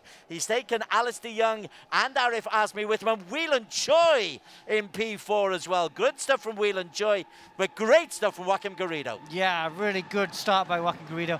That's exactly the start he wanted. Alistair Young going there with him as well. Has to keep it nice and calm. If Garrido can just break the DRS, you know, especially if the guys behind him start fighting, that'd be perfect for him.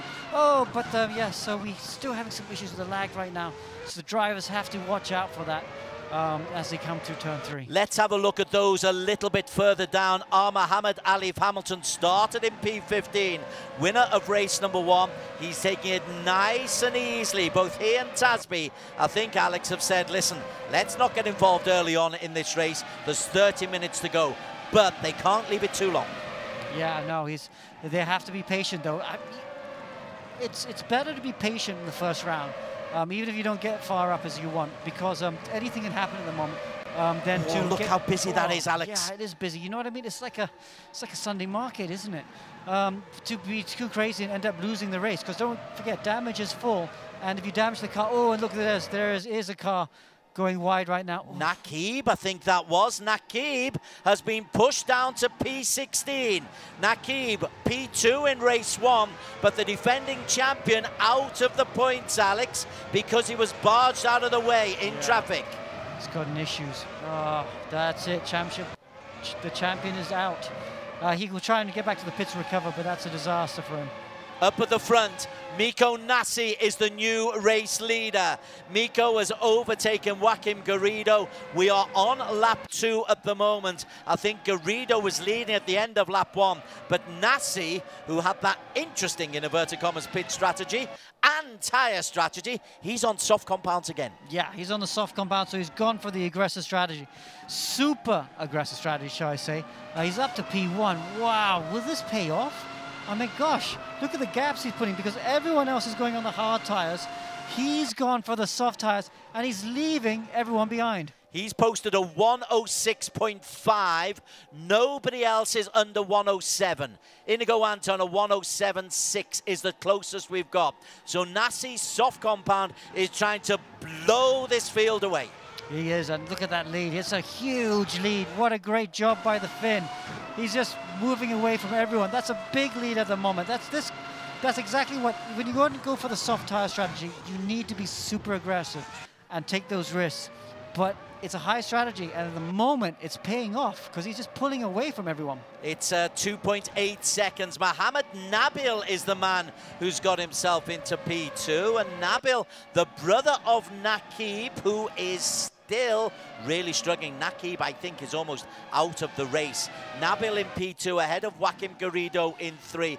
Alistair Young, your boy, in 4 ahead of Arif Azmi and Inigo Anton. That's a good little battle for P2 to P6. There's a nice little train of 5 cars there. We're on board here with Inigo Anton. Yeah, he's going to try and go around the outside of one of the Stratos cars. I think that was Azmi. Oh, nice move there around the outside of turn 1. Great move. And now all over the back of Alistair Young. Right, let's just look a little bit further down. I am not seeing Naqib Aslan, Alex Young. I'm not seeing him at all, but I am seeing Alif Hamilton. Alif now up to P8. Mohammed Alif picked up P8. He's taken Mohammed Ibrahim with him and Tadashi just behind. Yeah, so this is looking good for, I mean, that Alif, you know, it's not a tremendous first 2 laps, but that's perfect for him, to be honest, because his car's in one shape, he's stable. It's not like, you know, he hasn't damaged the car, and he's still going strong. So Alif is in P7. Troy Iman is there. Miko Nasi is still leading the way. Let's go back to Miko Nasi, Alex. And Miko, his lead is up to 4 seconds from Nabil. He's stayed out. How long will he stay out on these soft tyres? He's going to have to stay out, I think, for... halfway? No, I think he'll be... We went in about 7 minutes in race 1, so I think it'll be the same again. He's just going to push. The question is, will he go for a 2-stop strategy or will he go for a 1-stop? Because if he wants to go for a 1-stop, he's got to try and get to maybe the 10-minute mark, maybe the 8, 9, 10-minute mark, which is another 5 minutes to go, and then put on the hards, which might not be such a bad idea. Everybody's going to have to take a pit stop, or might some be able to massage and manage these hard compounds right the way around? You know what? I don't know. Everyone's playing the cards really tight to the chest. We talked to Alif, didn't we, earlier on? And he says the hard compounds still have plenty of rubber on them. So maybe he's going to try and go all the way without a pit stop. Okay, let's just move away. We'll keep an eye on him. He's increasing that lead lap after lap. He's just posted a 106.4. Again, that is 0.8 faster than anybody else on the circuit. A 107.2 from Troy Iman is the next. Very quickly, let's look down at some of those who we've not really looked at before. Ben Seek, driving out of Brunei. He is in P14 at the moment in the not quite lime green, but the pale lime green. And it's Presley Martono that he is chasing, and Mika Hakimi just behind him, but in the points at the moment, Ben Seek. Yeah, and just ahead of Presley Martono is his teammate, Fadli Rahmat there. Look at him. He's chasing down some. Look, I think he's Tasby. Just behind Tasby. Yeah. He's doing a good job right now, and he's all over the back of the guy that finished 4th position in race 1. And P16 as we stick with Fadli Rahmat. I like Fadli. We've seen a lot of him in e-racing. I always expect him to be quicker than he actually is, but here he's trying to hold on to P12. In fact, he's trying to get onto the tail there of Mohammed Tasby. Yeah. Let's see if he can just stick there. We'll stick with Fadli just for a moment. Yeah. Then he just goes a little bit wide, and Tasby looks quick. Yeah, so Fadli did a good job because he was right at the back. Both the JMX Phantom cars struggled in race 1, obviously with some lag issues. I think they were right at the back, so he's got up into the 12th position, and he's showing some good pace here because he's right in the back of Tasby, and maybe he can make a couple more positions before they have to think about pit stops. Okay, Alif Hamilton has got himself up into P5. This is ominous because there's still over 20 minutes to go. He's on hard compounds. He's got Inigo Anton and Alistair Young in his sights, but the winner of race number 1, and he was on the front row of the grid. I don't think he was fastest in qualifying, but the winner of race 1 is majestically got himself up into P5. Yeah, he's looking good, isn't he? This is perfect for him. Well, not perfect, but almost perfect. He's looking in good shape right now. Yeah, he's closing in on the battle for 3rd position between Young and Anton. Contact between the two of them. No, that was contact, and that's really helped Alif. Look, Alif's now all the way on the back of Anton. So Alistair Young is currently in P3. He's in the red and black. P4 is Inigo Anton, and as you quite rightly say, Alif is chasing. He's dragging Troy Iman with him. Let's go back to Alistair. Alistair currently in P3, Alex, but that is a long chain ahead of him. Has he broken the DRS? Not quite. So he's going to come under pressure from Anton, Hamilton, Iman, Tadashi, Kalen Chin, and Mohamed Ibrahim.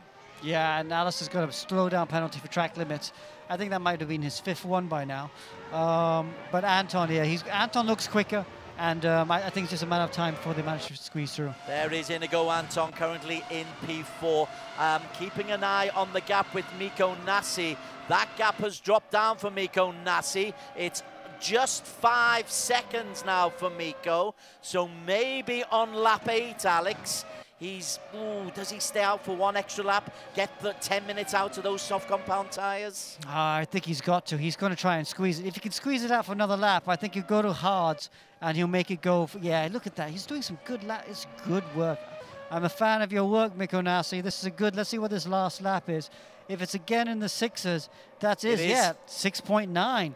So he's still showing pace. So maybe he can squeeze out another 2 more laps, and then it will definitely be a one-stopper.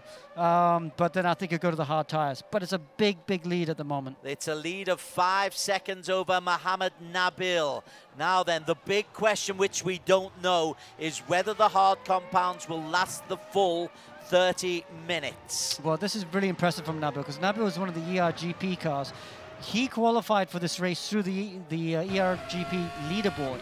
But if you qualify the race, he's one of 2. Him and Gonzalez is the other one.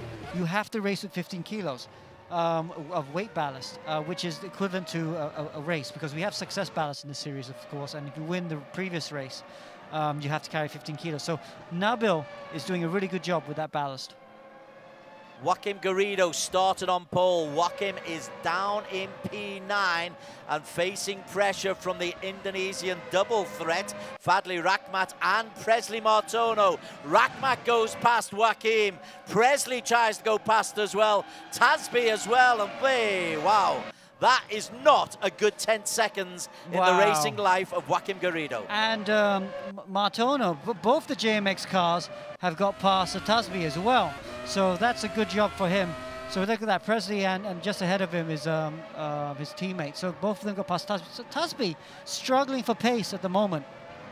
Look at it, all orange cars as well. You can't tell the difference. 2 JMX cars in front and the Flash car just behind. Miko Nassi has gone into the pits, Alex, and Miko Nassi has come back out in P17. And he's on soft compound tyres again. Wow, don't tell me he's doing a 2-stop strategy. He's doing a 2-stop strategy. He must be doing a 2-stop strategy. That's incredible. So, that's a super aggressive strategy for Miko Nassi. He's got to sieve through the field, though. To make this work, he's got to clear these guys super fast. Look, he's got the soft tires. Let's see if he can get a squeeze out. Oh, that Ben Seek closing that door, saying, "You're too close." So he goes round the inside, does Miko Nassi. Jack Ding Chung is ahead of him, and then he's got Josh Perwin. But a 2-stop strategy for Miko Nassi. Desperation already. That's Ben Seeker in the lime green. He's the man just behind Nassi. Let's see if he can see him go away. Alistair Young, slow down penalty for track limits again. But Nassi is disappearing. He's got through past Jack Din. And Joaquim Garrido has dropped down again. Joaquim's having a bit of a nightmare. Got Miko down, going on the outside. Oh, had to lift though. No, that's right, that's not Miko, that's Ben Seeker watching. Looking, trying to use the DRS. But, oh, Ben Seeker still not giving up. Goes down the inside. Careful he doesn't punch her. Nice try by Ben. Didn't quite make it happen though. A big smile from Ben Seeker. Stop enjoying yourself, fella. You're not here for fun. It's supposed to be serious stuff. Right, let's go up to the front. The new race leader, Mohamed Nabil. Nabil, big call. E-Racing GP competitor. They're not expected to be at the top of the leaderboard, Alex Young. No, with 15 kilos ballast, but he's just showing how quick he is. This, of course, Naki Baslan's brother. They're very, very talented in the family, yeah, he's doing a good job. Look at who's that in P2. P2, Alistair Young. Alistair's still there. That's another talented family, to be fair. Well, I'm just a bit surprised. There's been so many slowdown penalties. He's got to start dropping back very soon. Third position, Kalen Chin, though. Kalen Chin is up to third, Des. He's overtaken Alif and Inigo Anton. Quite right. Alif Hamilton has dropped down to P5, so that's Kalen in P3. Let's look back at Kalen. Kalen looks backwards to Inigo and backwards to Muhammad Alif Hamilton. And also Troy Iman is in there. That lime green, so easy to pick out. It's a smiling, it's a serious Kalen Chin today. He's a Grim Reaper today. Yeah, he looks like he's put on some height as well. He looked shorter last time I saw him. But yeah, great job by the Black Wolf car to get up to P3. Really, really fine driving, because he wasn't even on a radar, was he? He was in the mid pack, and he's managed to move up and overtake Alif and Inigo. And good job there. So Alistair Young has dropped down. Alistair was in P2, but Alistair's come in for the pits. So Alistair was in P2. Nabil has stayed out in P1. Hard compound tyres. I've asked you 3 times. We're still no closer to an answer. What's the wear and tear on these hard compounds? So I mean, the hard compounds last a lot better than the medium compounds and the soft compounds. And the hard compound is actually you can still do decent lap time. So Nabil's there, but you got to feel that he's another penalty.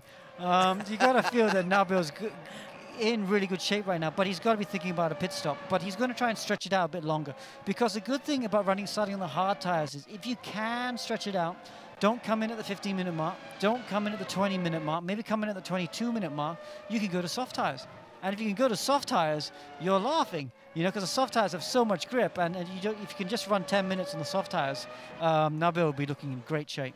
Maybe that is something that Naqib Aslan can do. Naqib is still out there, Alex. He's a long way down. He's in P20. He's out of the points. But if he can time a soft compound tyre, to last 12 minutes, he could get up into the points. Yes, he could very much do that. And also, let's not forget, he'll probably go for fastest lap. Fastest lap will get you 2 points as well.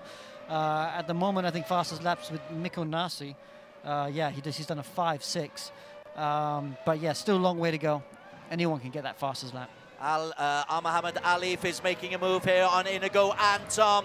Alif goes through the inside of Inigo Anton. Anton drops from 3 to 4 and feels the pressure from Troy Iman behind him, but Alif then just flexes those muscles. Anton, well, he's lost 2 places there, Inigo Anton. He's lost 3 places because Ibrahim's gone through. What's happened to Inigo Anton, Alex? He's still there. He's just dropping back a bit. He's suffering a little bit from lag, and he's just dropped back a bit. But into P6 it is. Up at the front, Kalen Chin is making a move. Kalen Chin very, very close on the back of Mohammed Nabil. You were expecting this. That's a back marker being overtaken. It's Kalen Chin. Moves around the outside, swerving all over the circuit to try to get around the outside on turn number 1, and is pushed very, very wide. Good defensive driving from Nabil. Yeah, that was a bit unnecessary. He has one more long straight to use the DRS, so that wasn't the spot to do it. Just compromise his exit, and that's it. Yeah, that wasn't he needs to be a bit more patient and pick his moments, Kalen Chin, because he's just running to the back of Nabil has just compromised him now, and look at that gap. He's got to do it all over again on the next lap. I'm just looking at the concentration of Nabil Aslan on the left-hand side, bottom left of the screen. He is full of concentration. Oh, I tell you, there's a development because, oh no, Alif Hamilton is into P3. I thought somebody had gone into the pits. These hard compounds, nobody's thinking of pitting on the hards, are they? No, I don't think so. And we're beyond halfway now. If they were, it's a big look, call. Kalen's the new race leader. Oh, then he goes run wide. Oh, Kalen, that's just...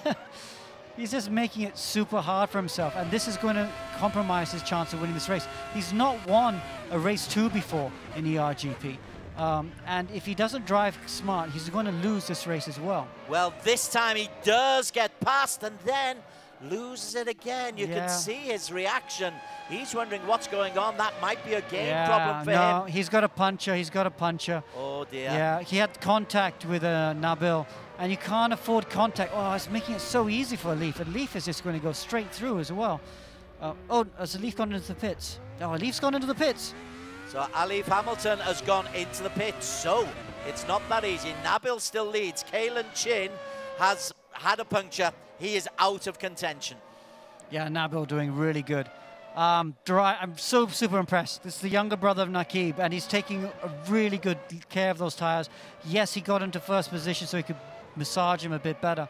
But look how far he's going. Everyone else is coming in for pit stops. Look at this, Alif. Alif is on soft tires.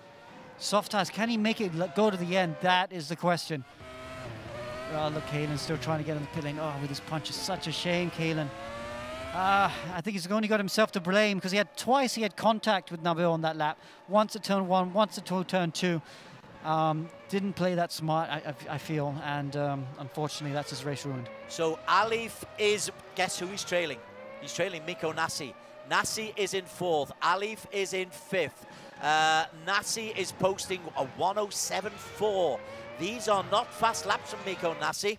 He has got a 105.6, but Nassi in P4, Alex Young, isn't able to really make any ground on Troy Iman, Mohammed Ibrahim, or Mohammed Nabil ahead of him. Yeah, so he's because he went to the soft tire, his pit stop was a lot earlier, so these tires are getting really worn out now. So he'll be thinking about his second stop. He's the only one doing a second stop. Everyone is doing 1 stops. So Mikko Nassi will need to stop very soon. But then he's got to try and fight his way back on fresh rubber and see if he can get into the top 3. Here he is leading the race right now. Nabil and Ibrahim into the pits. Yeah, so Nassi, the new race leader. Let's see what Nabil and Ibrahim, what tires. They've gone for the soft tires. Good strategy. Let's see if Nabil comes. Oh, but Alif has jumped him. Alif has done the undercut, and he's in front of Nabil. Look, there's Nabil coming out of the pits, and there's Alif. So Alif, fantastic. He's up to P2 now with his earlier pit stop. So if Nassi has to take another pit, he's only 10 seconds ahead of Alif. That's nowhere near enough time to be able to pit for a second time. Nassi, he couldn't gamble and stay out. That'll be 17 minutes on soft compounds for Nassi. That's impossible, isn't it? Yeah, no, I don't think so. I think he's going to have to pit. Alif's looking really good here. But he did take those soft tires quite early. You know, he's got to go through these soft tires on 12 minutes. The good thing is he's out in front, so he can take it nice and easy. If he can take it nice and easy, he should be able to win this race. Nabil is the man in P3. Alif Hamilton is the man in P2. Mikko Nassi is the man in P1. Interested to see as he comes towards the end of this lap. Stayed out again, has he? Oh no, he's not at the end of the lap. Where is he? No, he's at turn 2. He's still got another lap. I would Okay. think he would be thinking about pitting now because his pace is, well, it's not being, oh no, actually, yeah, it's a 6s right now. He needs to think about pitting.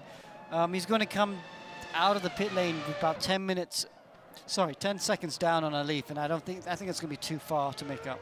Naqib Aslan, just as we speak at Nassi, Naqib is beginning to make headway, P16. Big problems for Naqib though. He was 14th on the grid and he's never really recovered, has he, Alex? You know, he got involved in the argy-barginess of the turn 1, lost his front wing, had to pit straight away, so he was never really in the reckoning. So not going to be a good weekend for Naqib, although he did get P2 in race 1. Indeed. You are allowed to throw 1 set of results between rounds 1 and 7 away. So there's always that to bear in mind, but you never want it to be round 1 or 2. You don't want it to be early in the season because it leaves you no room for error. Yeah, that's right. New race leader, Alif Hamilton, because Nassi has indeed gone in for his second pit stop. Just coming out now. Nassi, when he does come out, will be coming out in P4. So a brave strategy. Again, soft compounds. In fact, P6 when he eventually gets out because Inigo, Anton, Tasbi, Ibrahim and Nabil, as well as Mohammed Alif Hamilton, have all gone in front of him. Yeah, Mikko Nassi though, let's see, he's going to be, oh yeah, he's too far behind, isn't he? He's good 12, 13, 14 seconds behind the race leader, even though he's got the fresh tyres now, and he'll be able to drive as he likes, and he'll be setting fastest laps of the race for sure. I think the gap is too big right now for him to close it down to a leaf. Well, there he is. He's going past Leona Chin, I think it is, who had a slow-down penalty. He's catching up fast on Inigo Anton. Inigo is 7 seconds down on Mohamed Tasbi, the race leader by quite a margin, Alex. And he's new to this E1 Championship, but he's a familiar face. There's already the glimmer of a little smile. With 6-7 minutes to go, you can already feel that he thinks that this is his. Yeah, he has. He's done all the work. He's going to win a double. This is going to be maximum points for him. He's not going to fastest lap, I think, but still, he'll be super pleased with this. Really, really good result. A little bit further back from him, of course, Nabil there he is. He's only 3 seconds behind the race leader. But, you know, I'm not sure he's got the pace to try and close it down enough. And then, of course, Mohamed Ibrahim there in 3rd position. You know, the Stratos car. Actually, let's talk about Ibrahim. He's, you know, he's new to E1, and he's been very, very quiet. But there he is. He got 5th position in race 1, and now he's up to P3 in race 2. So, real quiet job by the Indian, but done a very, very, very impressive job. So it's good to see him up there in P3.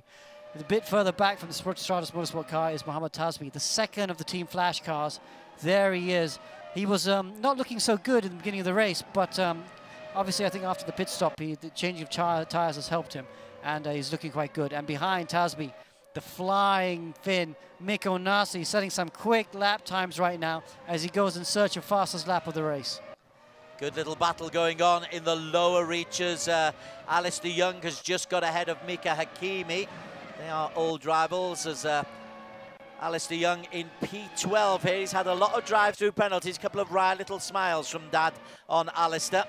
And just ahead in front of him, Presley Martono. Yeah, Presley's doing a good job. He's in the points, both the JMX, Fadli Rahman also, both of them on the cusp of the Presley in P11. Fadli, good job to get up to P8 though. Really good job by the JMX boys, you know, because they were nowhere in race 1, had their problems with the lag, so they started right at the back.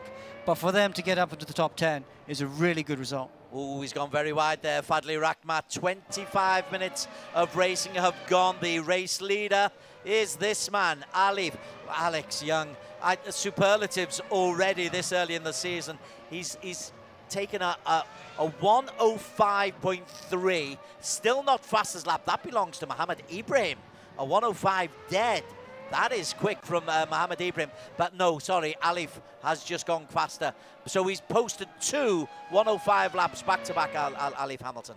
Yeah, so that's a good, very impressive. He's looking good, but you're right, Mohamed Ibrahim's just found some pace. You know, his last lap was a 5-0.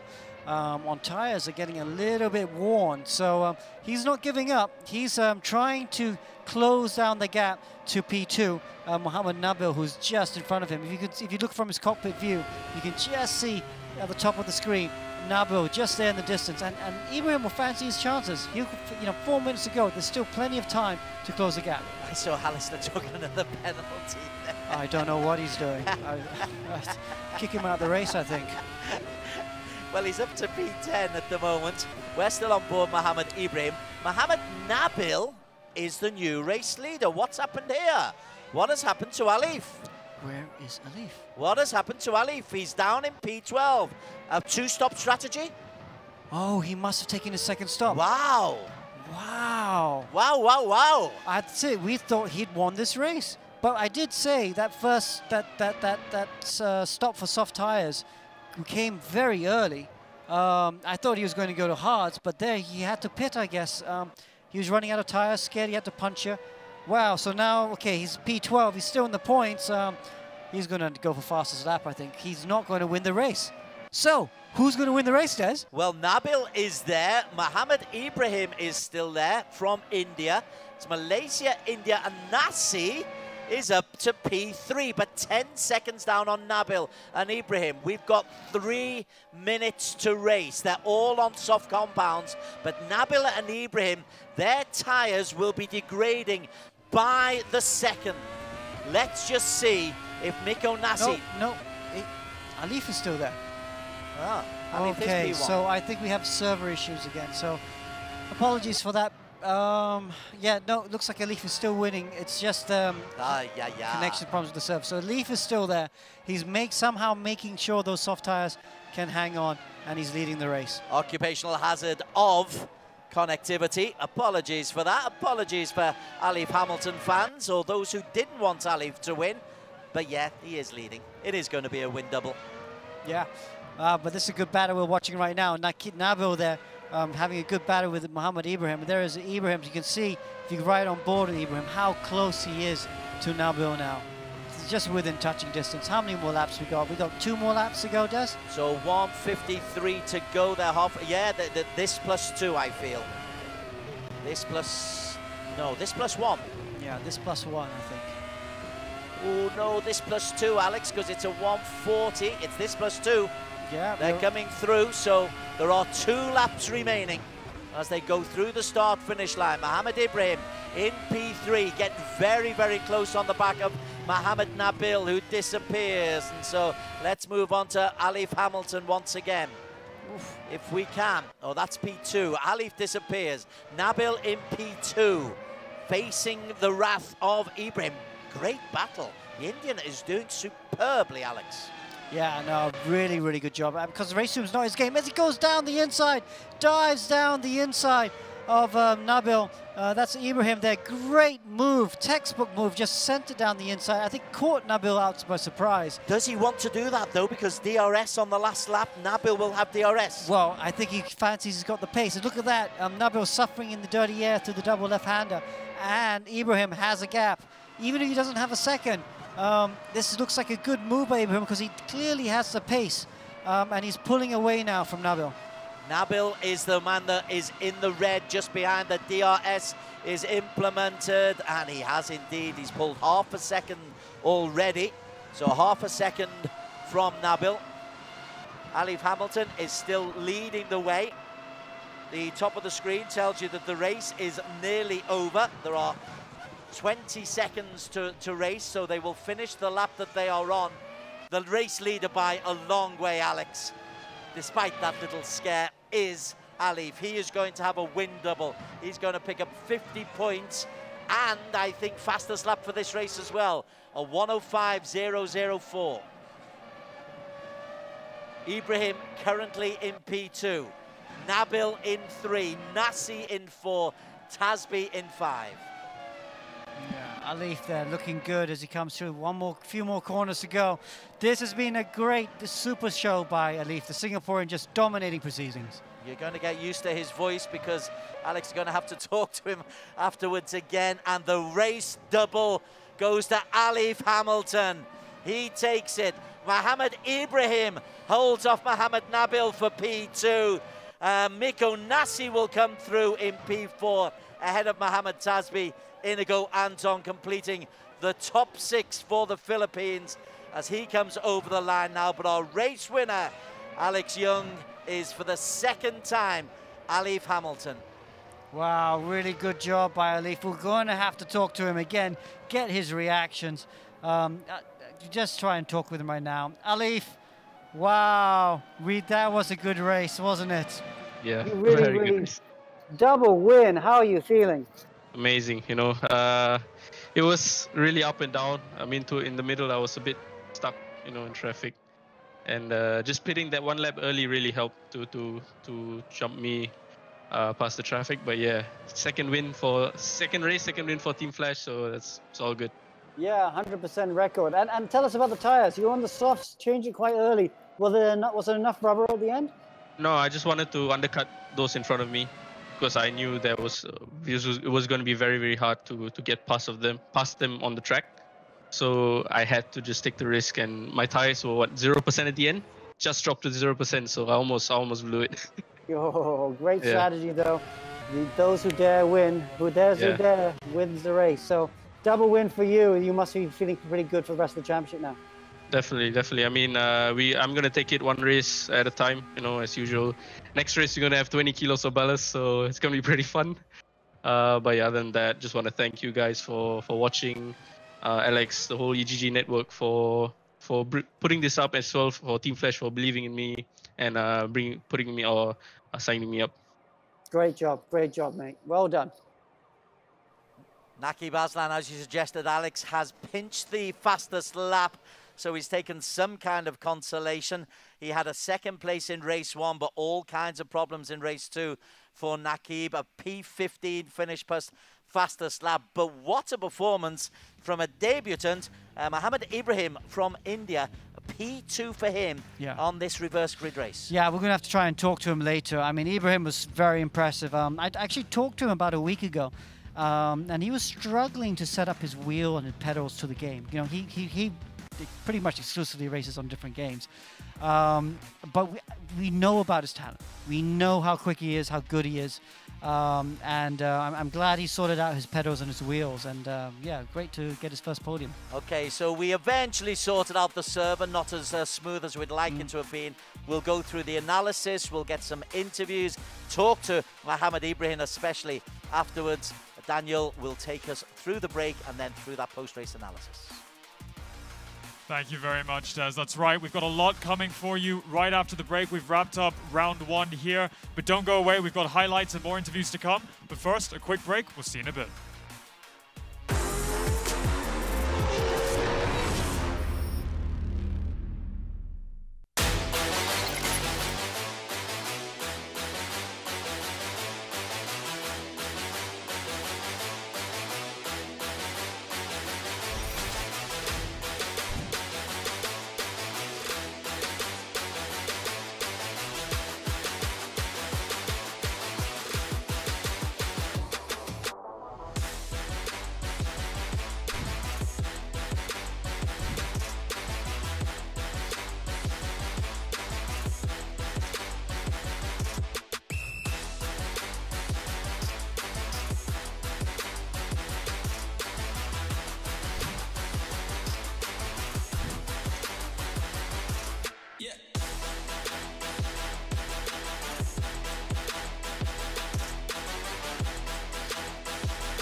So a lot of you guys have asked, how do you get into sim racing? Well, first of all, you need to buy the game. And we have here on screen right now, this is the RaceRoom game.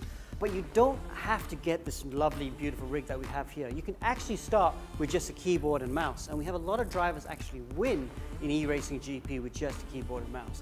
However, as you get better, you're going to drive against a higher quality level of driver. And then you need to start thinking about getting a seat, getting a steering wheels and pedals, because these are what the pros use, and it's really like the real thing. So here we are driving on the track, and you see this is a really good steering wheel. It's a RaceRoom simulator, in fact. There's a lot of vibration through the wheels. You can't maybe see it, but trust me, I can feel it through the wheel. And then you breaking the long straights. Now these sort of cars in real life are very hard to overtake in because the dirty air of the car in front really messes with your grip.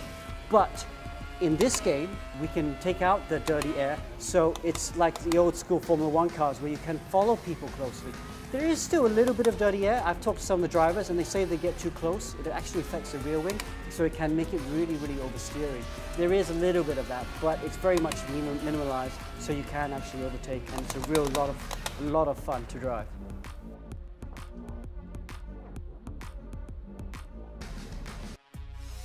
And there we have it, Alex. That's actually a question we get asked a lot, or at least I do personally. How do you get involved in sim racing? That's a question we get asked about real racing as well. Real racing, you start in go-karts. Sim racing, well, you've got a lot of things open to you.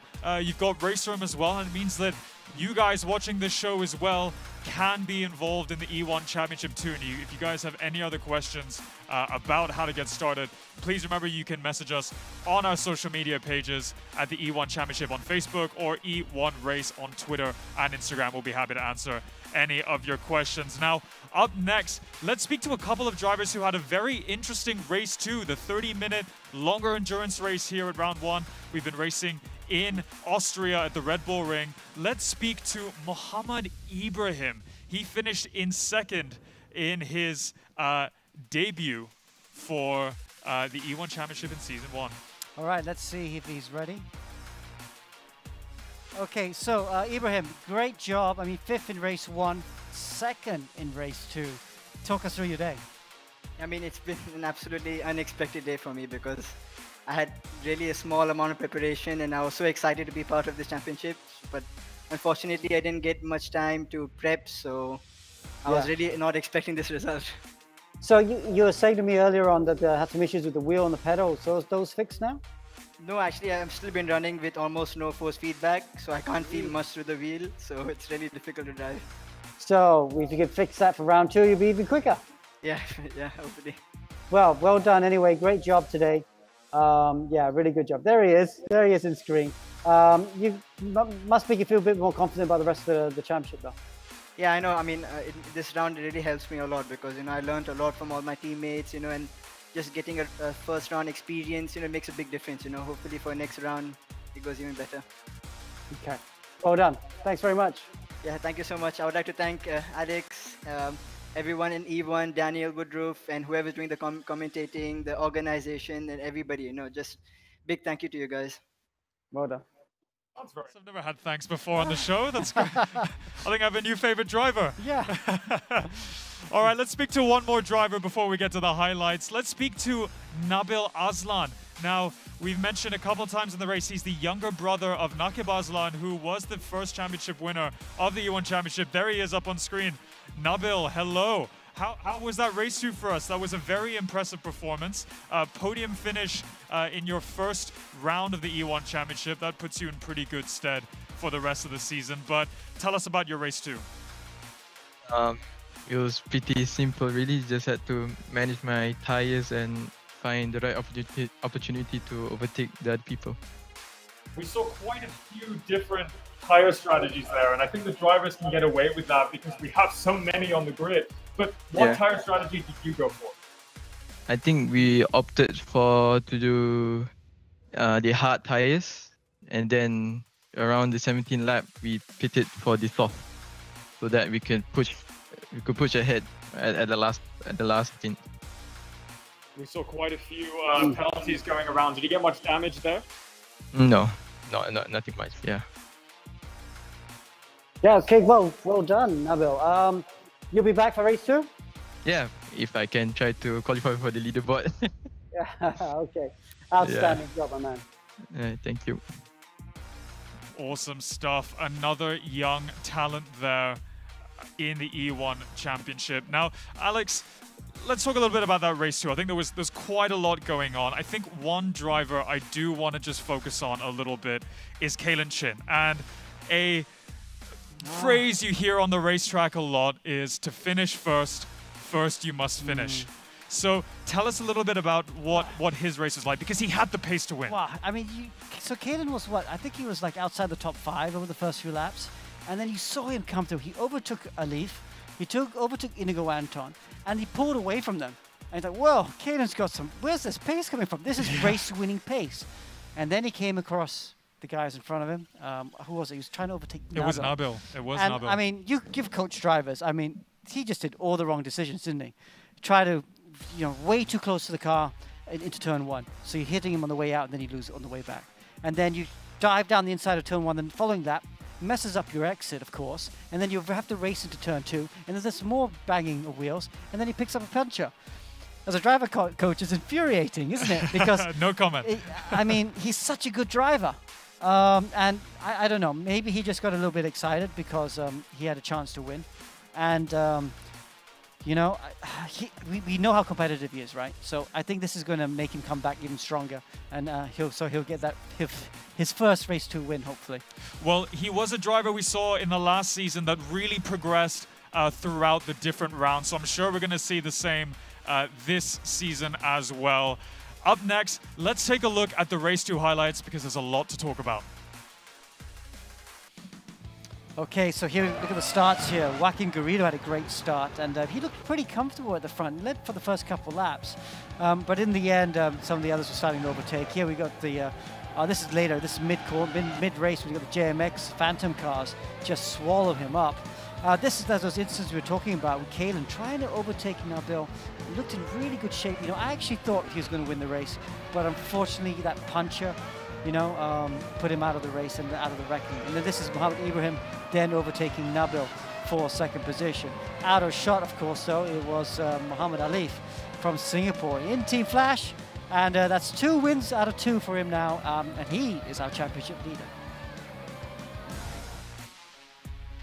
And out of the 28 drivers, let's take a look at our top 10 from race 2. It's once again Muhammad Alif Hamilton up at the top step of that podium, bagging another 25 points. He's really going to be smiling walking away from this first round. Muhammad Ibrahim, another Stratos car in the top 3 in 2 races. He's going to be very happy with his performance. And Muhammad Nabil bin Aslan, the younger brother of Naqib Aslan, in the top 3. Further down, we got Miko Nasi, Inigo Anton in 6th, and Yaktin, our Hong Kong driver, wrapping up the top 10. Next, let's take a look at the overall results of round 1. This is, of course, combining the points accumulated from qualifying, race 1 and race 2. We can see there a substantial lead by Alif Hamilton. I mean, that's 20+ points. That's an entire race win in the lead, and that's really going to give him that booster of confidence going into the next race in Hockenheim. Yeah, look at that. It's also Flash, Team Flash, Stratos Motorsport, Team Flash, Stratos Motorsport. And then, of course, Nabil there in 5th position. Ayman Hakim there in 6th position, RSG. He had a difficult weekend. Miko Nasi in P7. Isn't he always giving us great excitement there? Yes, and then Inigo Anton, Philippines in 9th. Kalen Chin, glad to see him with still there in the points. Managed to recover and get some points in the end. Troy Ayman, Scuderia Stratos in 10th.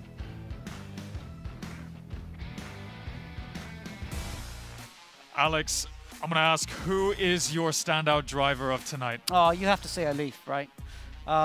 He kept himself, but I've seen him race so many times, and this is what he does very well. He is always, quick, obviously, but there are a lot of quick drivers there. There's 6 of them, probably I would say as quick as Alif.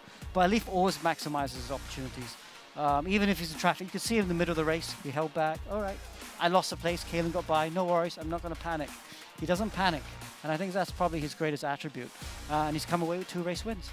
We saw Miko Nasi as well make a couple appearances at the front, just like we thought he would. But what do you think Miko was lacking tonight that just didn't allow him to put it together in the end? I think just practice. Miko really did have an issue with the PC. So he missed 4 days of practice last week. And it's just like any other sport. If you don't practice, you don't train, you're not going to be at the top of your game. And that's what happened to Mikko Nasi. So he'll be strong again from round 2. I think he'll be back all guns blazing, provided his piece is properly fixed now. Let's not forget Nakib. Nakib would have been a factor today. He would have been a factor for the race win if he hadn't lost his front wing early on. Yeah, Ayman Hakim also had some issues as well. So those drivers will be back stronger than ever for round 2. Well, practice is the beauty of e-racing. It allows the drivers to have as much track time as they want because they can drive until they are exhausted. And drivers, after tonight, will begin practicing immediately for the next race that we have, and that is in Hockenheim in Germany, another track that many of you may be familiar with if you do watch the Formula One. Let's go and take a look and have a little sneak peek at that track. This is next weekend. On Wednesday, we'll be at Hockenheim, round 2. Very similar to Red Bull in the fact that it's got long straights. It has a lot of tradition, but it's been changed over the years. It's a very modern track now, but it has got a bit of character. The last sector is still the old school stadium section, which is nice. But the first 2 sectors, long straights, quick corners, and we should see a DRS train as well here. We will obviously fix the issues we had with the server for round 2, and we'll be back better and bigger and stronger. Well, as you mentioned, the track is very similar in its layout to Red Bull Ring, which we just raced in tonight. A lot of these right-angled corners, so drivers really have to brake late, but carry that speed in the middle of the corner, really make sure they get on the throttle early to ensure that they maximize every part of the track. So based on tonight's performance, and I know it was a little bit all over the place because we saw a lot of different tire strategies, which teams or which drivers in particular do you feel will bounce back stronger next week? Well, I mean, the usual suspects, like we said, Alif will be there, Nakib, Mikko, Ayman. Ibrahim's a nice surprise. Ibrahim will be racing at the front as well. But of course, JMX Phantom, he had a tough race as well. They'll be stronger. And the Hong Kong team was very good as well. Zed, Challenger, Jack Ting and Jay, they did a really good job. A lot of drivers and teams feeling their way for the first race, and they would have learnt a lot from round 1, and they'll be stronger in round 2. Well, the drivers and the teams are here to fight for the championship. Let's take a quick look at the championship standings so far after the 2 races tonight. There we've got Muhammad Ali looking very cool, just like Lewis Hamilton, up in first place. Look at that points lead ahead of Mohammed Ibrahim in the Stratos Motorsports car. And then Alif Hamilton's younger brother. It is a family affair. And the top 5, we've got Muhammad Alif and his younger brother in the top 3. We've got Nakib Aslan and his younger brother Nabil Aslan in 4th and 5th. This is going to be very, very interesting. I'm sure they're going to understand their strengths and weaknesses. Now let's take a look at our team standings, and that's Flash Motorsports up at the front with 83 points. Stratos Motorsports in 2nd. Team RSG, that was a team that we saw with a lot of consistent point finishes throughout the last season, so I'm sure they're going to be continuing that as we go into the next races. Team ERGP in 4th, and Safe House with the Calm Cool Collected Fin, Mikko Nasi in 5th place. All right, well, it's becoming an exciting title fight. We don't really know which drivers to look out for going into the next races, but next week we will be in Hockenheim in Germany. Don't forget, you can catch us on the EGG network every Wednesday from 9 p.m. Thank you very much to Alex and Des in the commentary box for all your help.